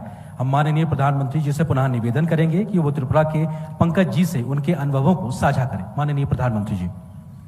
पंकज जी नमस्ते। नमस्कार सर। पंकज जी बताइए, आप त्रिपुरा में क्या करते हैं और आपको किस योजना से क्या लाभ मिला है? सर, घर मिला है, शौचालय मिला है, नल का पानी मिला है, बिजली बिल मिला है। इतनी सारी योजनाएं मिल गई आपको? जी सर। आप मूल कहां से हो? जी सर। आप कहां के रहने वाले हो? बिहार के सर, समस्तीपुर जिला के हैं। बिहार से हो? जी सर। तो कितने साल से त्रिपुरा में रह रहे हो? 10 साल से सर। 10 साल हो गया? तो आपका राशन कार्ड वगैरह तो बिहार का होगा? सर, बिहार का मतलब है, लेकिन इधर में जब काम करते थे इधर डीलर मिला तो अभी 1 नेशन 1 राशन कार्ड मिला है, लगाते हैं तो वो आपको मिल गया क्या? जी सर। 1 नेशन 1 राशन कार्ड जो है, जो अन्य राज्यों में लोग जाते हैं तो उनको तकलीफ न हो इसलिए सरकार ने बनाया है। वो 1 राशन कार्ड वाला आपका बन गया है क्या? जी सर, बन गया है। तो उसके कारण राशन अब आपको त्रिपुरा में भी ठीक से मिल जाता है? सर, मिल जाता है। अच्छा, और क्या सुविधाएं मिली हैं आपको पंकज जी? सर, हमको कोई चीज को दिक्कत नहीं हुआ। लॉकडाउन में भी हमको, मेरा बीवी और बच्चे सब कुछ, लाइट नहीं था तो कहाँ जाएंगे। हाँ, हमारा देश ऐसे ही तरक्की कर रहा है। चलिए पंकज जी, मुझे बहुत अच्छा लगा। और त्रिपुरा से आप बात कर रहे हैं, माता त्रिपुरा सुंदरी को हम और प्रणाम कर रहे हैं यहाँ से। बहुत बहुत धन्यवाद माननीय प्रधानमंत्री जी। और त्रिपुरा के बाद अब हमारे साथ जुड़ रही हैं कर्नाटक के कलबुर्गी जिले से संतोषी जी। आपको आयुष्मान भारत हेल्थ एवं वेलनेस सेंटर योजना से काफी लाभ मिला है। क्या है इनके अनुभव, इसको जानने के लिए हम माननीय प्रधानमंत्री जी से अनुरोध करेंगे कि वो उनके अनुभवों को साझा करें। संतोषी जी नमस्ते। नमस्कार। संतोष जी, आपको किस बात से संतोष हो गया? ಸಂತೋಷವರೇ, ನಿಮಗೆ ಯಾವ ವಿಷಯಕ್ಕಾಗಿ ಸಂತೋಷವಾಗಿದೆ? ನಮಗೆ ಸರ್ ಜೊತೆ ಸುವರ್ಣ ಅವಕಾಶ ನಮಗೆ ಮಾತಾಡೋದು ಸಿಕ್ಕಿದಂತೆ ಅವರಿಗೆ ಧನ್ಯವಾದ ಹೇಳ್ತೀನಿ ಸರ್ ನಾನು। आदरणीय सर, आपसे बात करने का ये अवसर मिला है, इसलिए मैं अपने आप को भाग्यशाली मानती हूँ। संतोष जी, आपको क्या लाभ मिला है भारत सरकार की योजना का? ಸಂತೋಷಿ ಅವರೇ, ನಿಮಗೆ ಯಾವ ಅನುಕೂಲವನ್ನು ಆಗಿದೆ ಈ ವ್ಯವಸ್ಥೆಯಿಂದ? ನಮ್ಮ ಸರ್ ನಮ್ಮ ತಾವೇರಿಗೆ ಅವರಿಗೆ BP ಶುಗರ್ ಇತ್ತು ಸರ್. BP ಶುಗರ್ಲಿಂದ ನಮ್ಗೆ ಹೊರಗೆ ಪ್ರೈವೇಟ್ ತೋರಿಸಿದ್ದೆ ಸರ್ ಪೈಲೆ. ಈಗ ನಾವು ಆರೋಗ್ಯ ಕೇಂದ್ರ ಬಂದ್ಮೇಲೆ ನಮ್ಮ ಮನೆ ಮೇಡಮ್ ಅವ್ರು ಬಂದು ಡೋರ್ ಕಿಸಾತ್ ನೀವು ಆರೋಗ್ಯ ಕೇಂದ್ರದಿಂದ ನೀವು ಆಸ್ಪತ್ರೆಯಲ್ಲಿ ನೀವು ಬಂದು ಫ್ರೀ ಟ್ರೀಟ್ಮೆಂಟ್ ಇದೆ, ಫ್ರೀ ಎಲ್ಲ ನಿಮಗೆ ಬಂದ್ ಕೇಸಿ ನೀವು ತೋರಿಸ್ಬಾರಂತ ಕೇಸ್ ನಮ್ಗೆ ಯಾವ್ದು ಸರ್. ಹಾಗಾಗಿ ನಾವು ಇದು ಫ್ರೀಯಲ್ಲಿಂದ ನಮ್ಮ ತಾಯಿಯವರಿಗೆ ಆಸ್ಪತ್ರೆ ಕರ್ಕೊಂಡು ಹೋಗಿ ನಮ್ಮ ತಾಯಿಯವ್ರಿಗೆ BP ಶುಗರ್ ಟೆಸ್ಟ್ ಮಾಡಿದ್ರು ಸರ್. ಆಮೇಲೆ ಗುಳಿಗೆ ಕೊಟ್ಟರು ಸರ್. ಹಾಗಾಗಿ ನಮಗೆ ಭಾರತ ಸರ್ಕಾರದಿಂದ ಏನದಾರ ನಮಗಿದು ಯೋಜನೆ ಬಂದು ನಮಗೆ ಭಾಳ ಸಂತೋಷ ಆಗ್ಯದ್ರಿ. ಹಾಗಾಗಿ ಇದರಿಂದ ನಮಗೆ ಇನ್ನೂ ಭೀ ನಮ್ಮ ತಾಯಿಯವ್ರಿಗೆ ಆರೋಗ್ಯವಲ್ಲಿಂದ ಕಾಪಾಡ್ರೆ ಈಗ ಮುಂದೆ ಭೀ ಇನ್ನೂ ಭೀ ಹಿಂಗೆ ಇರ್ಲ ಅಂತ ನಮ್ಮ ಸಂತೋಷದಿಂದ ಕಾಪಾಡ್ತೀನಿ, ಹಿಂಗೆ ಇರ್ಬೇಕಂತ ಕೇಸಿ ನಂದು ಒಂದು ಇದರಲ್ಲಿಂದ ನಾನು ಕೇಳ್ಕೊತೀನಿ ಸರ್. आदरणीय सर जी, पहले हमारे गांव में ये सुविधा नहीं थी. उस टाइम बहुत प्रॉब्लम होता था. हमारे घर में हमारी माता जी को आराम नहीं रहता था. उस टाइम गोली और उपयोग नहीं होता था. जब से हेल्थ एंड वेलनेस सेंटर हमारे यहाँ हुआ है हमारे गांव में, और हमारी माता जी को और हमारे सभी गांव वालों को बहुत उपयोग हो रहा है. और हमारे घर तक हमारे लोगों को चेकअप कराया जा रहा है और गोली दवा फ्री में दिया जा रहा है. इससे हमारी बहुत अच्छी तरह से देखभाल हो रहा है और हमारी माताजी भी अभी स्वस्थ है. तो ये सब आपकी कृपा से हुआ है, इसलिए हम तहे दिल से आपको शुक्रिया करते हैं. संतोषी जी, आप इतने बढ़िया तरीके से अपनी बात बता रही थी, आप बोल रही थी तो कन्नड़ा में, लेकिन मैं फील कर रहा था कि आपके मन को कितना संतोष है और आपके परिवार को जो लाभ मिला है और पूरे गांव के लिए आपके मन में जो भाव है वो भी आप व्यक्त कर रही हो. लेकिन एक बात कहूं मैं संतोषी जी, अगर मैं कर्नाटका में होता और वहां मैं भाजपा का अगर कार्यकर्ता के नाते काम करता तो मैं आपको चुनाव लड़वा देता. आप इतने बढ़िया तरीके से सारा विस्तार से बता दिया. बात बताने का आपका जो तरीका है, आप गांव की सबसे बड़ी लीडर बन सकती हो. धन्यवाद सर. धन्यवाद सर.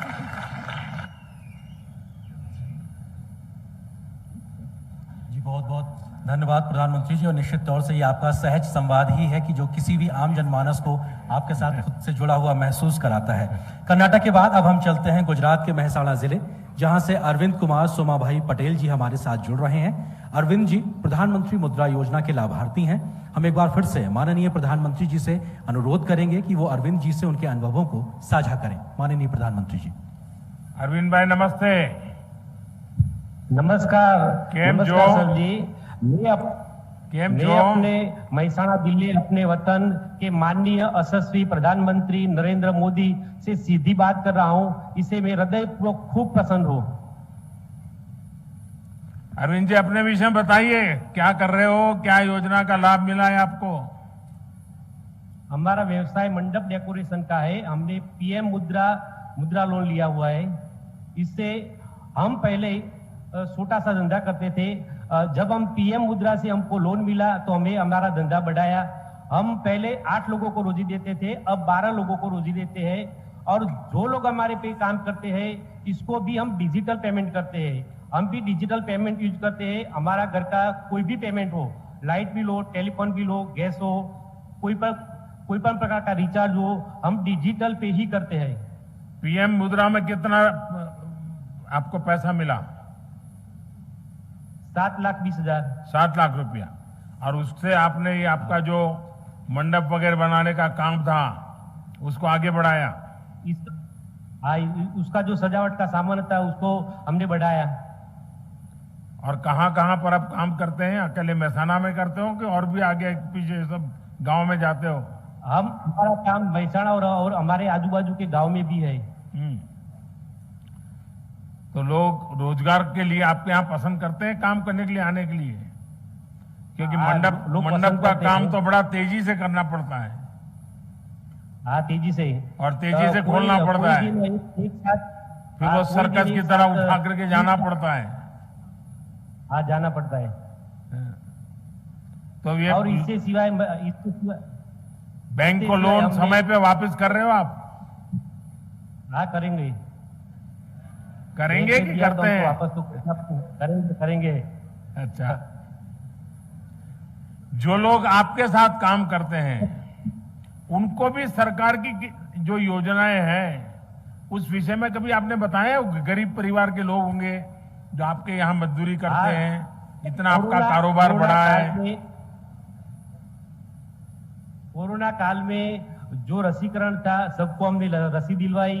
कोरोना काल में मेरा कार्ड है लेकिन हमको अनाज की जरूरत नहीं थी, हमने अनाज नहीं लिया, लेकिन जिसको जरूरत थी उसको अनाज मुहैया कराया। और हमारी आय 4 लाख से अधिक है। हमने आयुष्मान कार्ड नहीं लिया, लेकिन हमारे आसपास के जो लोग को आयुष्मान कार्ड की जरूरत है उस सबका आयुष्मान कार्ड भी हमने निकाला है। मतलब आपने अपने साथ जो काम करने वाले हैं उनकी भी बहुत देखभाल की, मुझे बहुत अच्छा लगा।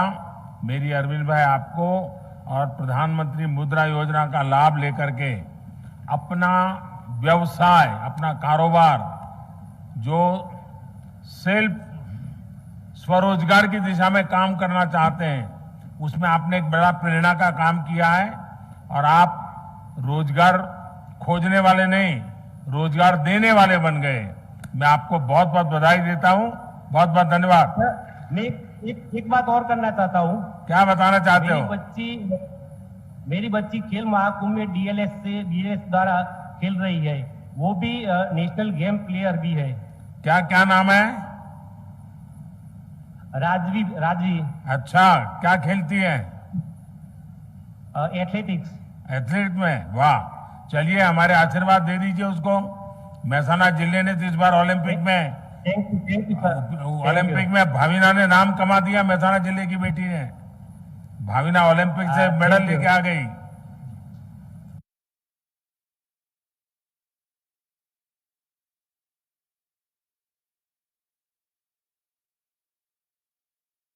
Thank you.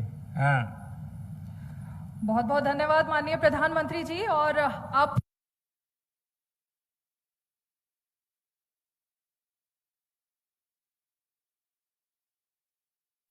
हमारे साथ जुड़ रही हैं देवभूमि हिमाचल प्रदेश के सिरमौर जिले की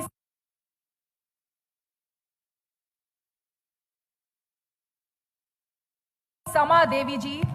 समा देवी जी इस वक्त शिमला के इसी नमस्ते रिज मैदान में हमारे साथ मौजूद हैं। इनको प्रधानमंत्री किसान सम्मान निधि योजना, प्रधानमंत्री आवास योजना ग्रामीण, आयुष्मान योजना, मुख्यमंत्री गृहिणी सुविधा योजना का लाभ मिला है। समा देवी जी नमस्ते।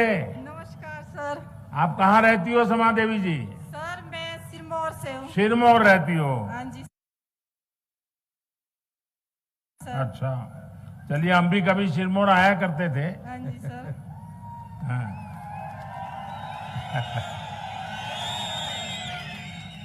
अच्छा रमा देवी जी बताइए हमें, समा देवी जी। हाँ जी सर। हमें बताइए आपने भारत सरकार की वो कौन सी योजनाएं हैं जिसका आपने लाभ लिया है, आपको फायदा मिला है?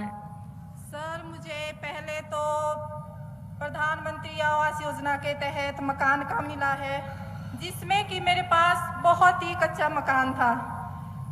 मुझे ये सुविधा सरकार की ओर से भी मिली है। कुछ हमने दिहाड़ी मजदूरी करके कुछ पैसा हमने इकट्ठा भी किया था सर, जिससे कि हमें ये सुविधा मिली और कुछ पैसा वो लगा दिया, फिर हमने उस पैसे से अपना कच्चा मकान पक्का बना दिया है सर। सरकार की तरफ से कितना पैसा मिला समा जी? सर जी मुझे सरकार की तरफ से 1.5 लाख की राशि मिली थी। अच्छा, कोई दिक्कत तो नहीं हुई पैसा पाने में? नहीं सर, कोई दिक्कत नहीं हुई। अच्छा। हाँ जी सर। और मकान आपको जैसा चाहिए था वैसा बना दिया? हाँ जी सर। अभी मकान अच्छा बना दिया तो मेहमान भी बहुत आते होंगे? हाँ जी सर, मेहमान भी आते हैं। तो फिर नया नया खाना पकाना पड़ता होगा? हाँ जी सर।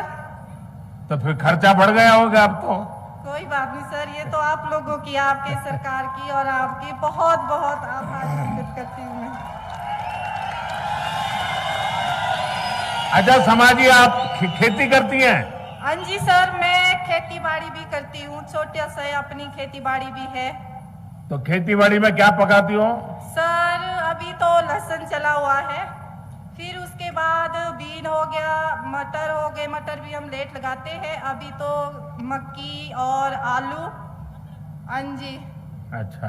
हाँ जी सर। तो आपको पीएम किसान सम्मान निधि का पैसा मिलता है? हाँ जी सर, मुझे पीएम सरकार किसान निधि का पैसा भी मिलता है, जो कि मुझे 2-2 हजार करके साल के 6,000 मिलते हैं सर। अच्छा। हाँ जी सर, इसका भी मैं आपसे बहुत बहुत धन्यवाद करना चाहती हूँ, आपसे भी, पीएम मोदी जी, और सरकार से भी। समाज जी, आपको बहुत बहुत नमस्कार। आपने बहुत अच्छे ढंग से बताया, मैं आपका आभारी हूँ। धन्यवाद जी। धन्यवाद। बहुत बहुत धन्यवाद माननीय प्रधानमंत्री जी। और आपका ये सहज संवाद ही है जो किसी भी भारतवासी को आपके साथ जुड़ा हुआ महसूस कराने के लिए काफी होता है। ये महज कुछ लोगों के साथ माननीय आपका ये संवाद था, लेकिन आज के इस ऐतिहासिक कार्यक्रम में देश भर के लगभग 1500 जगहों से लाखों लोग इस कार्यक्रम का हिस्सा हैं और जुड़े हुए हैं। माननीय प्रधानमंत्री जी, आपकी प्राथमिकता में हमेशा से देश के अन्नदाता यानी हमारे किसान शामिल रहे हैं और बीते वर्षों में आपने किसानों की आय को दोगुना करने से लेकर उनके आत्मसम्मान को बढ़ाने में जो प्रयास किए हैं, उसको लेकर देश के किसान आपके आभारी हैं। प्रधानमंत्री किसान सम्मान निधि योजना के माध्यम से आपने अन्नदाताओं के खातों में सालाना 6,000 रुपए देने का जो भागीरथ प्रयास किया है, उसका फायदा देश के करोड़ों किसानों को मिल रहा है। प्रधानमंत्री जी, इस योजना के माध्यम से अब तक 1,82,000 करोड़ रुपए से ज्यादा की राशि हमारे अन्नदाता प्राप्त कर चुके हैं। इस क्रम में पीएम किसान सम्मान निधि की 11वीं किश्त के रूप में आज फिर से माननीय प्रधानमंत्री जी के द्वारा देश के किसानों के खातों में 21,000 करोड़ रुपए सीधे ट्रांसफर होंगे। हम अब माननीय प्रधानमंत्री जी से विनम्र निवेदन करेंगे कि वो कृपया बटन दबाकर प्रधानमंत्री किसान सम्मान निधि की 11वीं किश्त किसानों के खातों तक पहुंचाने की कृपया करें।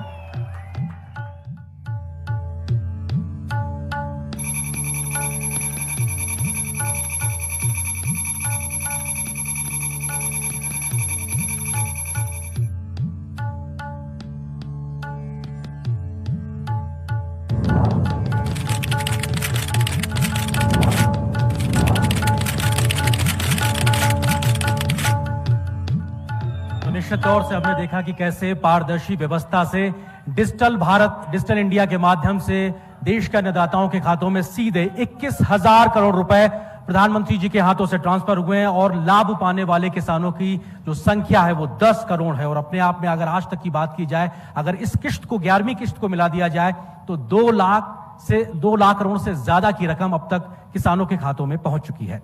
बहुत बहुत धन्यवाद प्रधानमंत्री जी। और भारत के मान सम्मान को देश दुनिया में बढ़ाने का काम करने वाले, देश की 130 करोड़ जनता की आकांक्षाओं को पूरा करने वाले ऐसे प्रधानमंत्री, जिन्हें प्रधानमंत्री के रूप में पाकर भारत का हर एक नागरिक गर्व महसूस करता है। अब हम बेहद विनम्रता के साथ आमंत्रित करना चाहते हैं दुनिया के सबसे लोकप्रिय नेता और नए भारत के शिल्पकार माननीय प्रधानमंत्री श्री नरेंद्र मोदी जी को कि वो कृपया आए और हमें अपने आशीर्वचनों से अनुग्रहित करें। माननीय प्रधानमंत्री जी।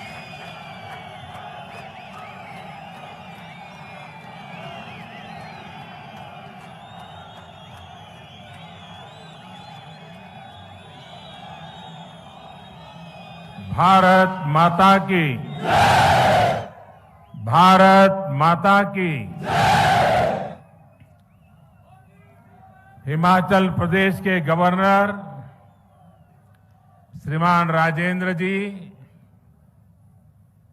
यहां के लोकप्रिय और कर्मठ मुख्यमंत्री मेरे मित्र श्रीमान जयराम ठाकुर जी, प्रदेश के अध्यक्ष हमारे पुराने साथी श्रीमान सुरेश जी,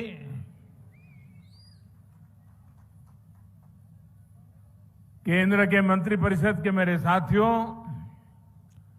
सांसदगण, विधायकगण,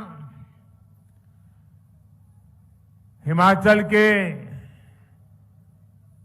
सभी जनप्रतिनिधिगण, आज मेरे जीवन में एक विशेष दिवस भी है और उस विशेष दिवस पर इस देवभूमि को प्रणाम करने का मौका मिले, इससे बड़ा जीवन का सौभाग्य क्या हो सकता है। आप इतनी बड़ी तादाद में हमें आशीर्वाद देने के लिए आए, मैं आपका बहुत बहुत आभार व्यक्त करता हूं। अभी देश के करोड़ों करोड़ किसानों को उनके खाते में पीएम किसान सम्मान निधि का पैसा ट्रांसफर हो गया, पैसा उनको मिल भी गया और आज मुझे शिमला की धरती से देश के 10 करोड़ से भी ज्यादा किसानों से खाते में पैसे पहुंचाने का सौभाग्य मिला है। वे किसान भी शिमला को याद करेंगे, हिमाचल को याद करेंगे, इस देवभूमि को याद करेंगे। मैं इन सभी किसान भाइयों बहनों को भी हृदय से बहुत बहुत बधाई देता हूं, अनेक अनेक शुभकामनाएं देता हूं। साथियों, ये कार्यक्रम शिमला में है, लेकिन एक प्रकार से ये कार्यक्रम आज पूरे हिंदुस्तान का है। हमारे यहां चर्चा चल रही थी कि सरकार के 8 साल होने पर कैसा कार्यक्रम किया जाए, कौन सा कार्यक्रम किया जाए। तो हमारे नड्डा जी जो हिमाचल के ही हैं, हमारे जयराम जी, उनकी तरफ से एक सुझाव आया और दोनों सुझाव मुझे बहुत अच्छे लगे। ये 8 वर्ष के निमित्त कल मुझे कोरोना काल में जिन बच्चों ने अपने माता और पिता दोनों खो दिए, ऐसे बच्चों का जिम्मा संभालने का अवसर कल मुझे मिला।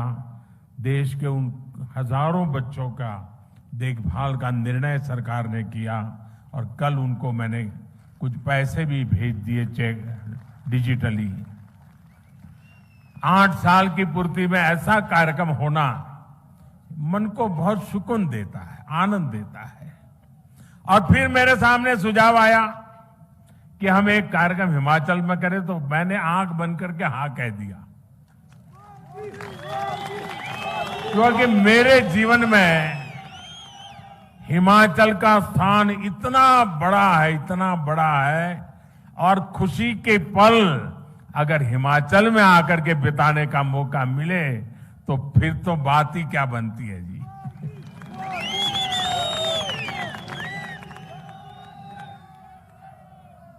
आज इसलिए मैंने कहा कि 8 साल के निमित्त देश का ये महत्वपूर्ण कार्यक्रम आज शिमला की धरती पे हो रहा है, जो कभी मेरी कर्म भूमि रही, मेरे लिए जो देवभूमि है, मेरे लिए जो पुण्य भूमि है, वहां पर मुझे आज देशवासियों को इस देवभूमि से बात करने का मौका मिले, ये अपने आप में मेरे लिए खुशी अनेक गुना बढ़ा देने वाला काम है। साथियों, 130 करोड़ भारतीयों के सेवक के तौर पर काम करने का मुझे आप सबने जो अवसर दिया, मुझे जो सौभाग्य मिला, सभी भारतीयों का जो विश्वास मुझे मिला है, अगर आज मैं कुछ कर पाता हूं, दिन रात दौड़ पाता हूं,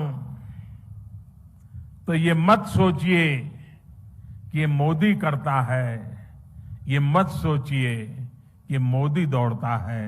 ये सब तो 130 करोड़ देशवासियों की कृपा से हो रहा है, आशीर्वाद से हो रहा है, उनकी बदौलत हो रहा है, उनकी ताकत से हो रहा है।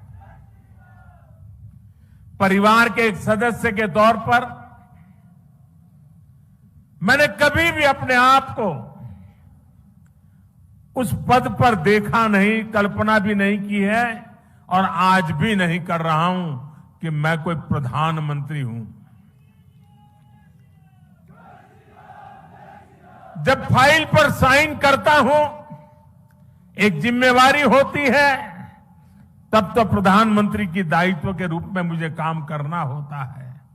लेकिन उसके बाद फाइल जैसी चली जाती है, मैं प्रधानमंत्री नहीं रहता हूं। मैं सिर्फ और सिर्फ 130 करोड़ देशवासियों के परिवार का सदस्य बन जाता हूं। आप ही के परिवार के सदस्य के रूप में, एक प्रधान सेवक के रूप में जहां भी रहता हूं काम करता रहता हूं और आगे भी एक परिवार के सदस्य के नाते परिवार की आशा आकांक्षाओं से जुड़ना, 130 करोड़ देशवासियों का परिवार, यही सब कुछ है मेरी जिंदगी में। आप ही है सब कुछ मेरी जिंदगी में और ये जिंदगी भी आप ही के लिए है। और जब हमारी सरकार अपने 8 वर्ष पूरे कर रही है, तो आज मैं फिर से मैं इस देवभूमि से मेरा संकल्प भी दोहराऊंगा, क्योंकि संकल्प को बार बार स्मरण करते रहना चाहिए। संकल्प की कभी विस्मृति नहीं होनी चाहिए। और मेरा संकल्प था, आज है, आगे भी रहेगा। जिस संकल्प के लिए जीऊंगा, जिस संकल्प के लिए जूझता रहूंगा, जिस संकल्प के लिए आप सबके साथ चलता रहूंगा। और इसलिए मेरा ये संकल्प है, भारतवासी के सम्मान के लिए, हर भारतवासी की सुरक्षा, उस हर भारतवासी की समृद्धि कैसे बढ़े, भारतवासी की सुख शांति की जिंदगी कैसे मिले, उसी एक भाव से गरीब, दलित हो, पीड़ित हो, शोषित हो, वंचित हो, दूर सुदूर जंगलों में रहने वाले लोग हो, पहाड़ी की चोटियों पर रहने वाले, छूट-फूट रहने वाले एक आध दो परिवार हो, हर किसी का कल्याण करने के लिए जितना ज्यादा काम कर सकता हूं उसको करता रहूं। इसी भाव को लेकर के मैं आज फिर से एक बार इस देवभूमि से अपने आप को संकल्पित करता हूं। साथियों, हम सभी मिलकर भारत को उस ऊंचाई तक पहुंचाएंगे जहां पहुंचने का सपना आजादी के लिए मर मिट जाने वाले लोगों ने देखा था। आजादी के इस अमृत महोत्सव में भारत के बहुत उज्जवल भविष्य के विश्वास के साथ भारत की युवा शक्ति, भारत की नारी शक्ति, उस पर पूरा भरोसा रखते हुए मैं आज आपके बीच आया हूं। साथियों, जीवन में जब हम बड़े लक्ष्यों की तरफ आगे बढ़ते हैं तो कई बार यह देखना भी जरूरी होता है कि हम चले कहां से थे, शुरुआत कहां से थी की, और जब उसको याद करते हैं तभी तो हिसाब किताब का पता चलता है कि कहां से निकले और कहां पहुंचे, हमारी गति कैसी रही, हमारी प्रगति कैसी रही, हमारी उपलब्धियां कैसी रही। हम अगर 2014 से पहले के दिनों को याद करें, उन दिनों को भूलना मत साथियों, तब जाकर के ही आज के दिवसों का मूल्य समझ आएगा। आज की परिस्थितियों को देखें, पता चलेगा। साथियों, देश ने बहुत लंबा सफर तय किया है। 2014 से पहले अखबार की सुर्खियों भरी रहती थी, हेडलाइन बनी रहती थी, टीवी के पर चर्चा होती रहती थी। बात क्या होती थी? बात होती थी लूट और खसोट की बात होती थी, बात होती थी भ्रष्टाचार की, बात होती थी घोटालों की, बात होती थी भाई भतीजेवाद की, बात होती थी अफसरशाही की, बात होती थी अटकी लटकी फटकी योजनाओं की। लेकिन वक्त बदल चुका। आज चर्चा होती है सरकारी योजनाओं से मिलने वाले लाभ की। सिरसा से कोई समा देवी, सिरमौर से हमारी कोई समा देवी कह देती है कि मुझे ये लाभ मिल गया। आखिरी घर तक पहुंचने का प्रयास होता है। गरीबों के हक का पैसा सीधा उनके खाते में पहुंचने की बात होती है। आज चर्चा होती है दुनिया में भारत के स्टार्टअप की। आज चर्चा होती है, वर्ल्ड बैंक भी चर्चा करता है भारत के ईज ऑफ डूइंग बिजनेस की। आज हिंदुस्तान के निर्दोष नागरिक चर्चा करती है अपराधियों पर नकेल कसने की हमारी ताकत की। भ्रष्टाचार के खिलाफ जीरो टॉलरेंस के साथ आगे बढ़ने की। 2014 से पहले की सरकार ने भ्रष्टाचार को सिस्टम का जरूरी हिस्सा मान लिया था। तब की सरकार भ्रष्टाचार से लड़ने की बजाय उसके आगे घुटने टेक चुकी थी।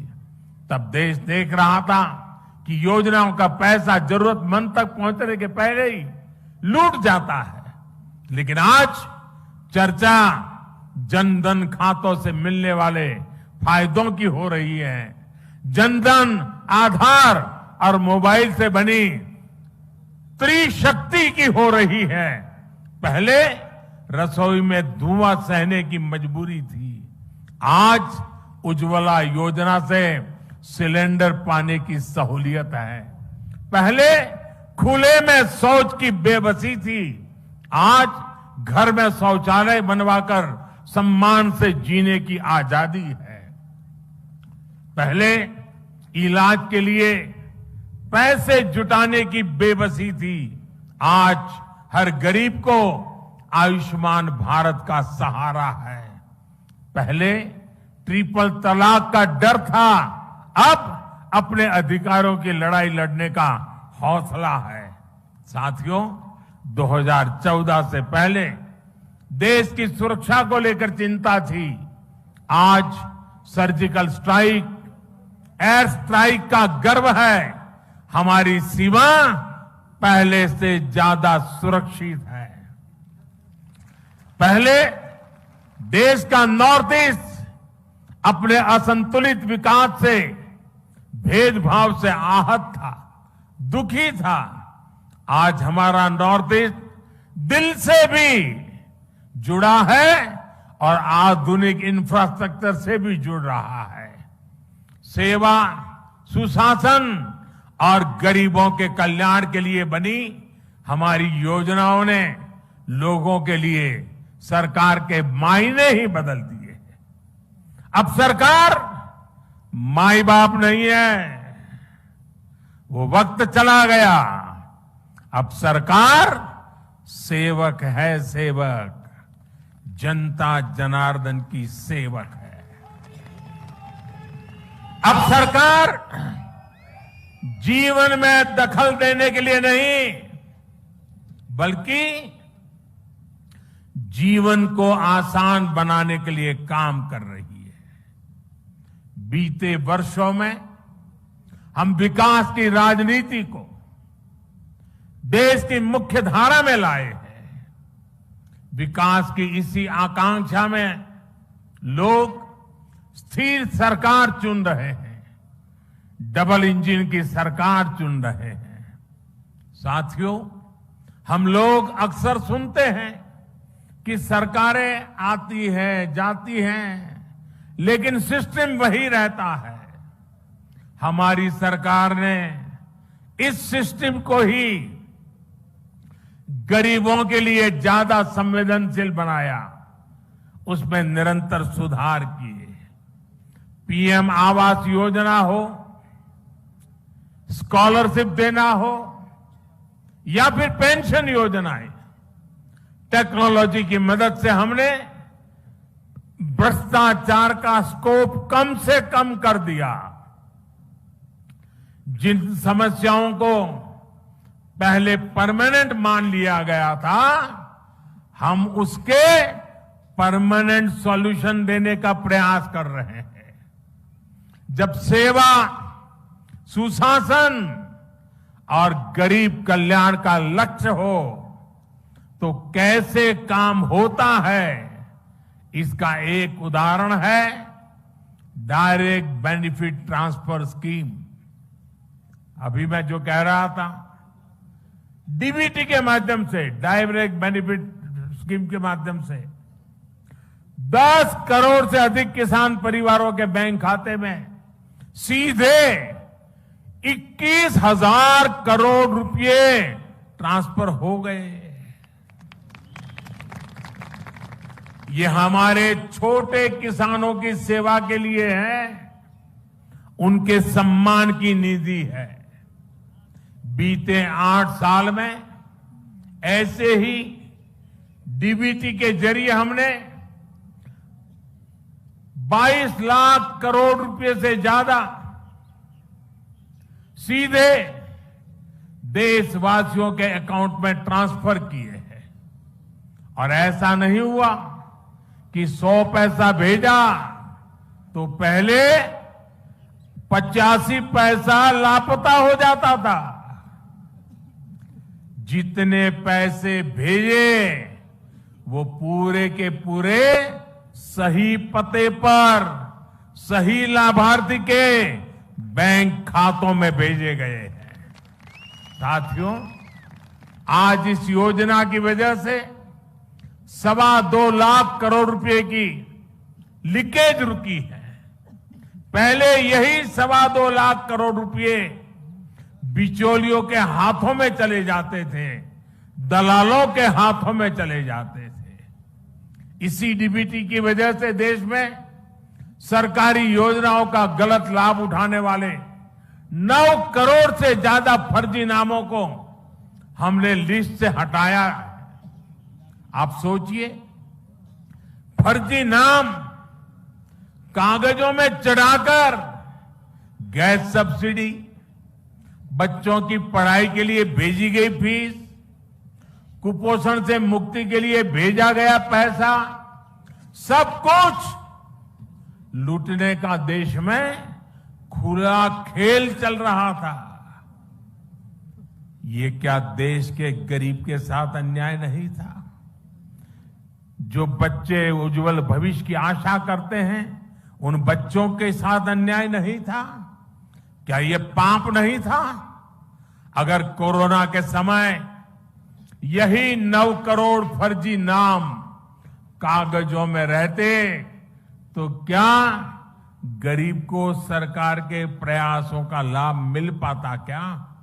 साथियों, गरीब का जब रोजमर्रा का संघर्ष कम होता है, जब वो सशक्त होता है, तब वो अपनी गरीबी दूर करने के लिए नई ऊर्जा के साथ जुड़ जाता है।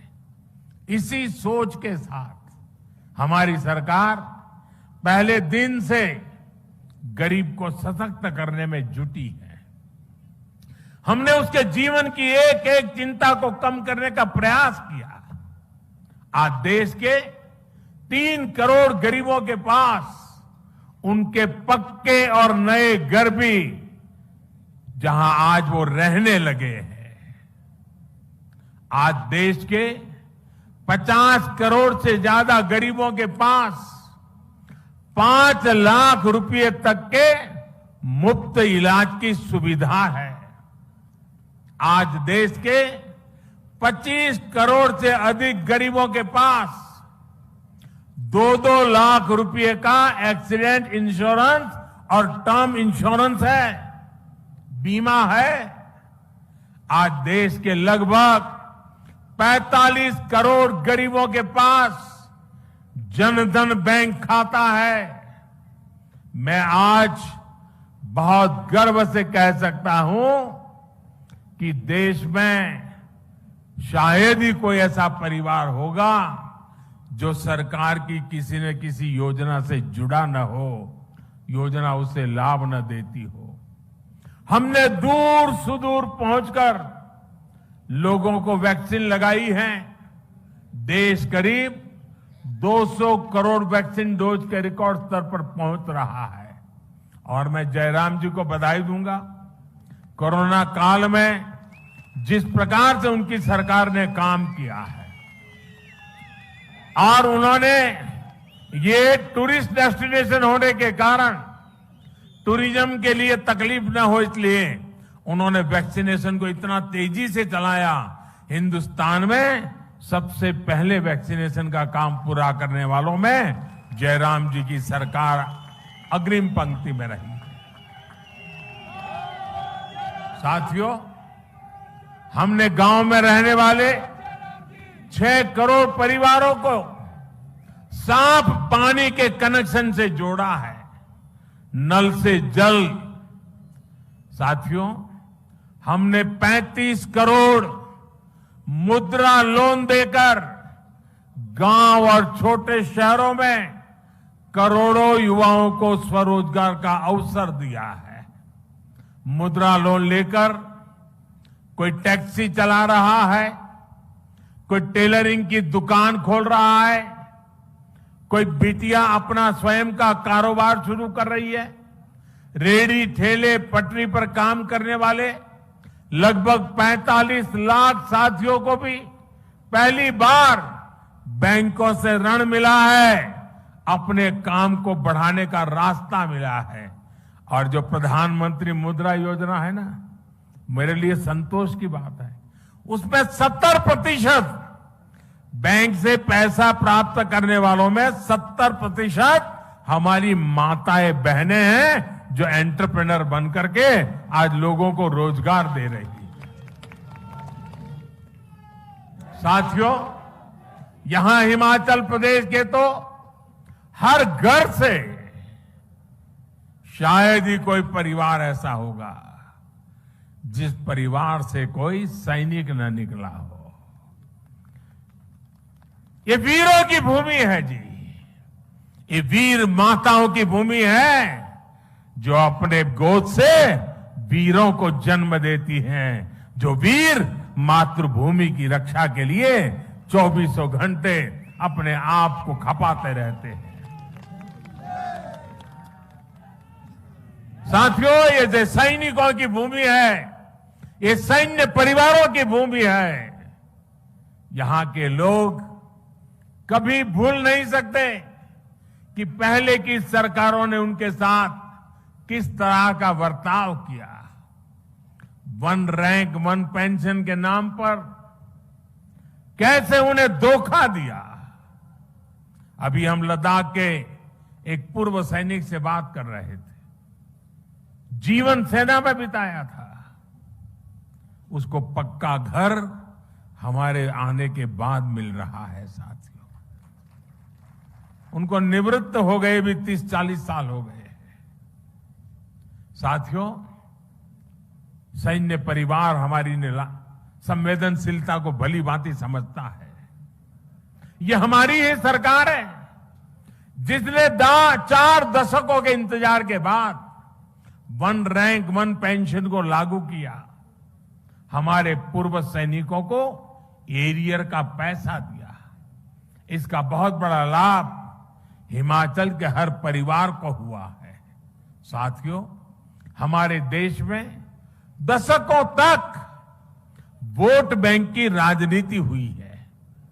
अपना अपना वोट बैंक बनाने की राजनीति ने देश का बहुत नुकसान किया है। हम वोट बैंक बनाने के लिए नहीं, हम नए भारत को बनाने के लिए काम कर रहे हैं। जब देश राष्ट्र के नवनिर्माण का हो, जब लक्ष्य आत्मनिर्भर भारत का हो, जब इरादा 130 करोड़ देशवासियों की सेवा और उनका कल्याण करने का हो, तो वोट बैंक नहीं बनाए जाते, सभी देशवासियों का विश्वास जीता जाता है। इसलिए हम सबका साथ, सबका विकास, सबका विश्वास और सबका प्रयास की भावना से आगे बढ़ रहे हैं।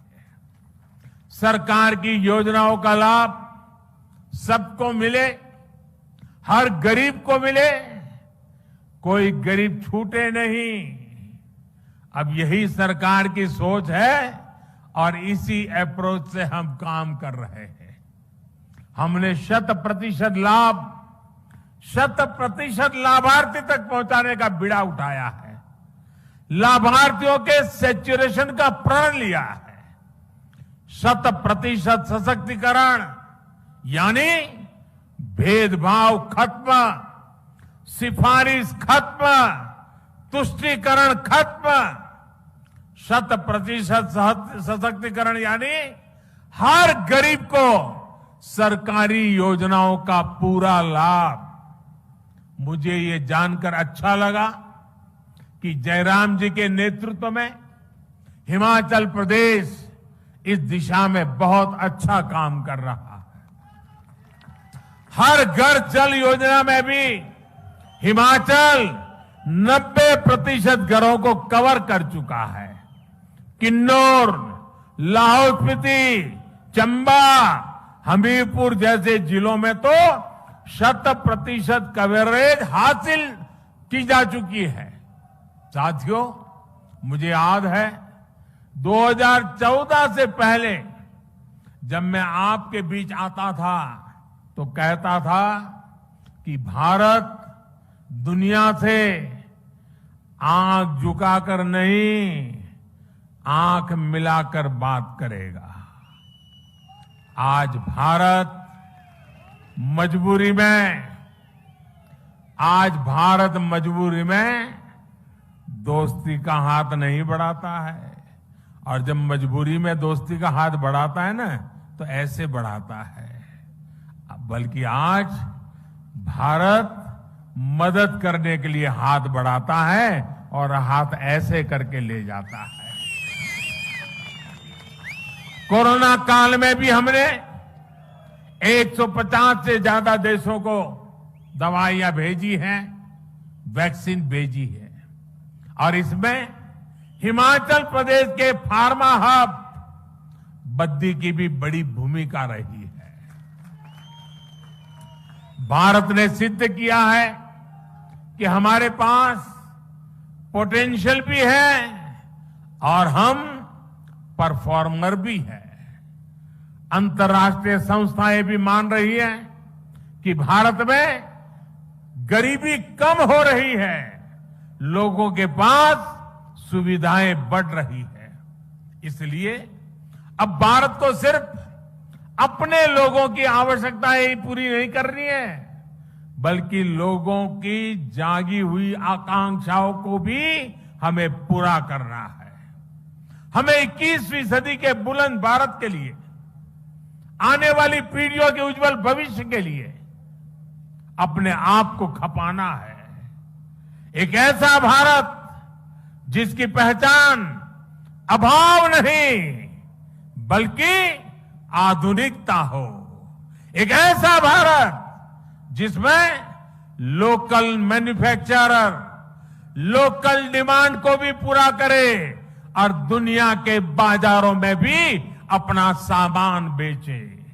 एक ऐसा भारत जो आत्मनिर्भर हो, जो अपने लोकल के लिए वोकल हो, जिसे अपने स्थानीय उत्पादों पर गर्व हो।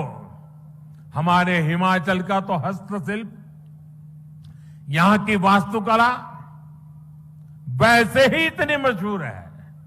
चंबा का मेटल वर्क, सोलन की पाइन आर्ट, कांगड़ा की मिनिएचर पेंटिंग के लोग,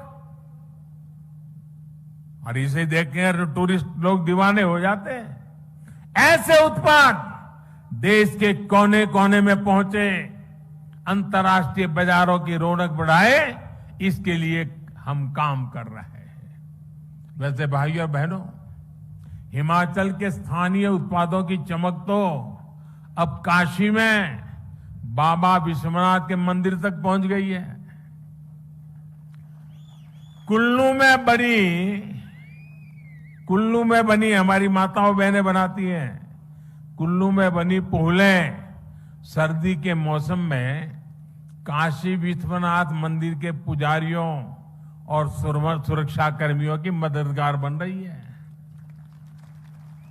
बनारस का सांसद होने के नाते मैं इस उपहार के लिए हिमाचल प्रदेश के लोगों का विशेष आभार व्यक्त करता हूं। साथियों, बीते 8 वर्षों के प्रयासों के जो नतीजे मिले हैं, उनसे मैं बहुत विश्वास भरा हुआ हूं, आत्मविश्वास से भरा हुआ हूं। हम भारतवासियों के सामर्थ्य के आगे कोई भी लक्ष्य असंभव नहीं है। आज भारत दुनिया की सबसे तेजी से बढ़ती अर्थव्यवस्थाओं में एक है। आज भारत में रिकॉर्ड विदेशी निवेश हो रहा है। आज भारत रिकॉर्ड एक्सपोर्ट कर रहा है। 8 साल पहले स्टार्टअप्स के मामले में हम कहीं नहीं थे। आज हम दुनिया के तीसरे बड़े स्टार्टअप इकोसिस्टम हैं, तीसरे बड़े। करीब करीब हर हफ्ते हजारों करोड़ रुपयों की कंपनी हमारे युवा तैयार कर रहे हैं। आने वाले 25 साल के विराट संकल्पों की सिद्धि के लिए देश नई अर्थव्यवस्था के नए इंफ्रास्ट्रक्चर का निर्माण भी तेजी से कर रहा है। हम एक दूसरे को सपोर्ट करने वाली मल्टी मॉडल कनेक्टिविटी पर फोकस कर रहे हैं। इस बजट में हमने जो पर्वतमाला योजना की घोषणा की है, वो हिमाचल जैसे पहाड़ी प्रदेश में कनेक्टिविटी को और मजबूत करेगी। इतना ही नहीं, हमने वाइब्रेंट बॉर्डर विलेज, इसकी जो योजना बजट में रखी है, उसके कारण सीमा पर बसे हुए जो गांव है, ये गांव वाइब्रेंट बने, टूरिस्ट डेस्टिनेशन बने, एक्टिविटी के सेंटर बने। सीमा पर सटे हुए गांव, उनके विकास के लिए भारत सरकार ने एक विशेष योजना बनाई है। ये वाइब्रेंट बॉर्डर विलेज की योजना का लाभ मेरे हिमाचल के सीमावर्ती गांवों को स्वाभाविक रूप से मिलने वाला है। साथियों, आज जब हम दुनिया का सर्वश्रेष्ठ डिजिटल इंफ्रास्ट्रक्चर बनाने पर फोकस कर रहे हैं, हम देश भर में स्वास्थ्य सेवाओं के आधुनिकीकरण पर काम कर रहे हैं। Ayushman Bharat health infrastructure mission के तहत जिला और ब्लॉक स्तर पर क्रिटिकल हेल्थ केयर सुविधाएं हम तैयार कर रहे हैं। हर जिले में एक मेडिकल कॉलेज हो, इस दिशा में काम चल रहा है। और इतना ही नहीं, गरीब मां का बेटा बेटी भी अब डॉक्टर बनने का सपना पूरा कर सकता है। पहले तो हाल यह था कि अगर उसको स्कूली शिक्षा अंग्रेजी में नहीं हुई तो डॉक्टर होने के सपने अधूरे रह जाते थे। अब हमने तय किया है, मेडिकल और टेक्निकल एजुकेशन हम मातृभाषा में करने को प्रमोट करेंगे, ताकि गरीब से गरीब का बच्चा, गांव का बच्चा भी डॉक्टर बन सके।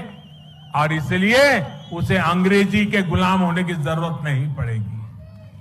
साथियों, देश में एम्स जैसे बेहतरीन संस्थानों का दायरा देश के दूर सुदूर के राज्यों तक बढ़ाया जा रहा है। बिलासपुर में बन रहा एम्स इसका एक प्रत्यक्ष प्रमाण है। अब हिमाचल वासियों को चंडीगढ़ या दिल्ली जाने की मजबूरी नहीं रहेगी। साथियों, ये सारे प्रयास हिमाचल प्रदेश के विकास को भी गति देने का काम कर रहे हैं। जब अर्थव्यवस्था मजबूत होती है, रोड कनेक्टिविटी, इंटरनेट कनेक्टिविटी बढ़ती है, स्वास्थ्य सेवाएं सुधरती हैं, तो ये टूरिज्म को भी बढ़ाता है। भारत अपने यहां जिस तरह ड्रोन की मैन्युफैक्चरिंग बढ़ा रहा है, ड्रोन का इस्तेमाल बढ़ा रहा है, उससे हमारे दूर दराज के जो क्षेत्र हैं, हिंदुस्तान के दूर दराज जो भी इलाके हैं, चाहे पहाड़ी हो, जंगल के इलाके हो, जैसे हिमाचल के दूर दराज के इलाके हैं, वहां पर इस ड्रोन सेवाओं का बहुत बड़ा लाभ मिलने वाला है। भाइयों और बहनों, बीते 8 वर्षों में आजादी के 100वें वर्ष के लिए यानी 2047 के लिए मजबूत आधार तैयार हुआ है। इस अमृत काल में सिद्धियों के लिए एक ही मंत्र है, सबका प्रयास। सब जुड़े, सब जुटे और सब बढ़े, इसी भाव के साथ हमें काम करना है। कितनी सदियों के बाद और कितनी पीढ़ियों के बाद ये सौभाग्य हमें मिला है, हमारी आपकी पीढ़ी को मिला है। इसलिए आइए हम संकल्प लें, हम सबका प्रयास कि इस आह्वान में अपनी सक्रिय भागीदारी निभाएंगे, अपना हर कर्तव्य निभाएंगे। इसी विश्वास के साथ आज जो हिमाचल ने आशीर्वाद दिए हैं और देश के हर ब्लॉक में आज इस कार्यक्रम से लोग जुड़े हुए हैं। आज पूरा हिंदुस्तान शिमला से जुड़ा हुआ है। करोड़ों करोड़ों लोग आज जुड़े हुए हैं और आज मैं आज शिमला की धरती से उन करोड़ों देशवासियों से बात कर रहा हूं। मैं उन करोड़ों करोड़ों देशवासियों को अनेक अनेक शुभकामनाएं देता हूं और आपके आशीर्वाद बने रहे, हम और ज्यादा काम करते रहें, दिन रात काम करते रहें, जी जान से जुटे रहें। इसी एक भावना को आगे लेते हुए आप सबके आशीर्वाद के साथ मैं फिर एक बार आप सबका हृदय से धन्यवाद करता हूं। मेरे साथ बोलिए, भारत माता की, भारत माता की, भारत माता की। बहुत बहुत धन्यवाद।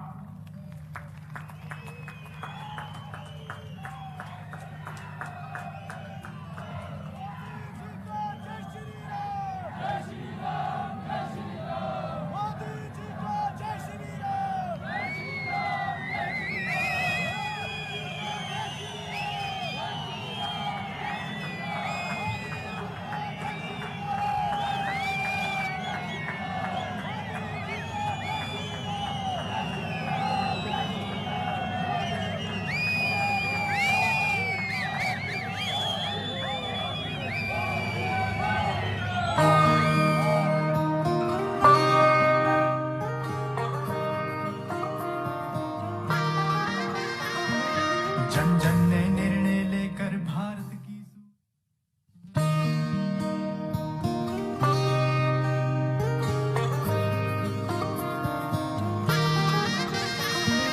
जन जन ने निर्णय लेकर भारत की सूरत बदली है। कदम कदम पे जनता मोदी जी के साथ चली है। 8 साल में हमने असंभव को संभव कर डाला है। नवयुग के सूरज का देखो पश्चिम में भी उजाला है। आत गई अब दिन आएगा भी तो ये बस भोर है। ये भारत का नया दौर है, ये भारत का नया दौर है, ये भारत का नया दौर है, ये भारत का नया दौर है, ये भारत का नया दौर है, ये भारत का नया दौर है, ये भारत का नया दौर है, ये भारत का वंदे मातरम, वंदे मातरम, वंदे मातरम, वंदे मातरम। पूरे विश्व में बजने लगा है अपने भारत का डंका। यूक्रेन में कैसे सफल हुआ अपना ऑपरेशन गंगा। इन 8 सालों में भारत में संचार क्रांति छाई है। जगह जगह इंटरनेट और हर हाथ यूपीआई है। किसानों को फसलों का सही दाम पाते देखा है और महिलाओं को उनका सम्मान पाते देखा है। पूरे विश्व में अपने भारत की महिमा का शोर है।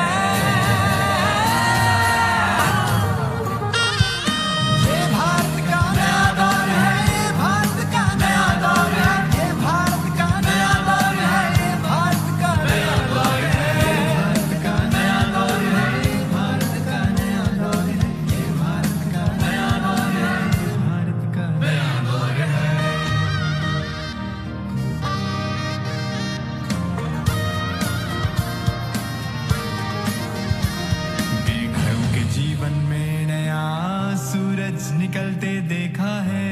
इन 8 सालों में करोड़ों पक्के घरों को बनते देखा है। कोरोना जैसी बीमारी से जंग लड़ी भारत ने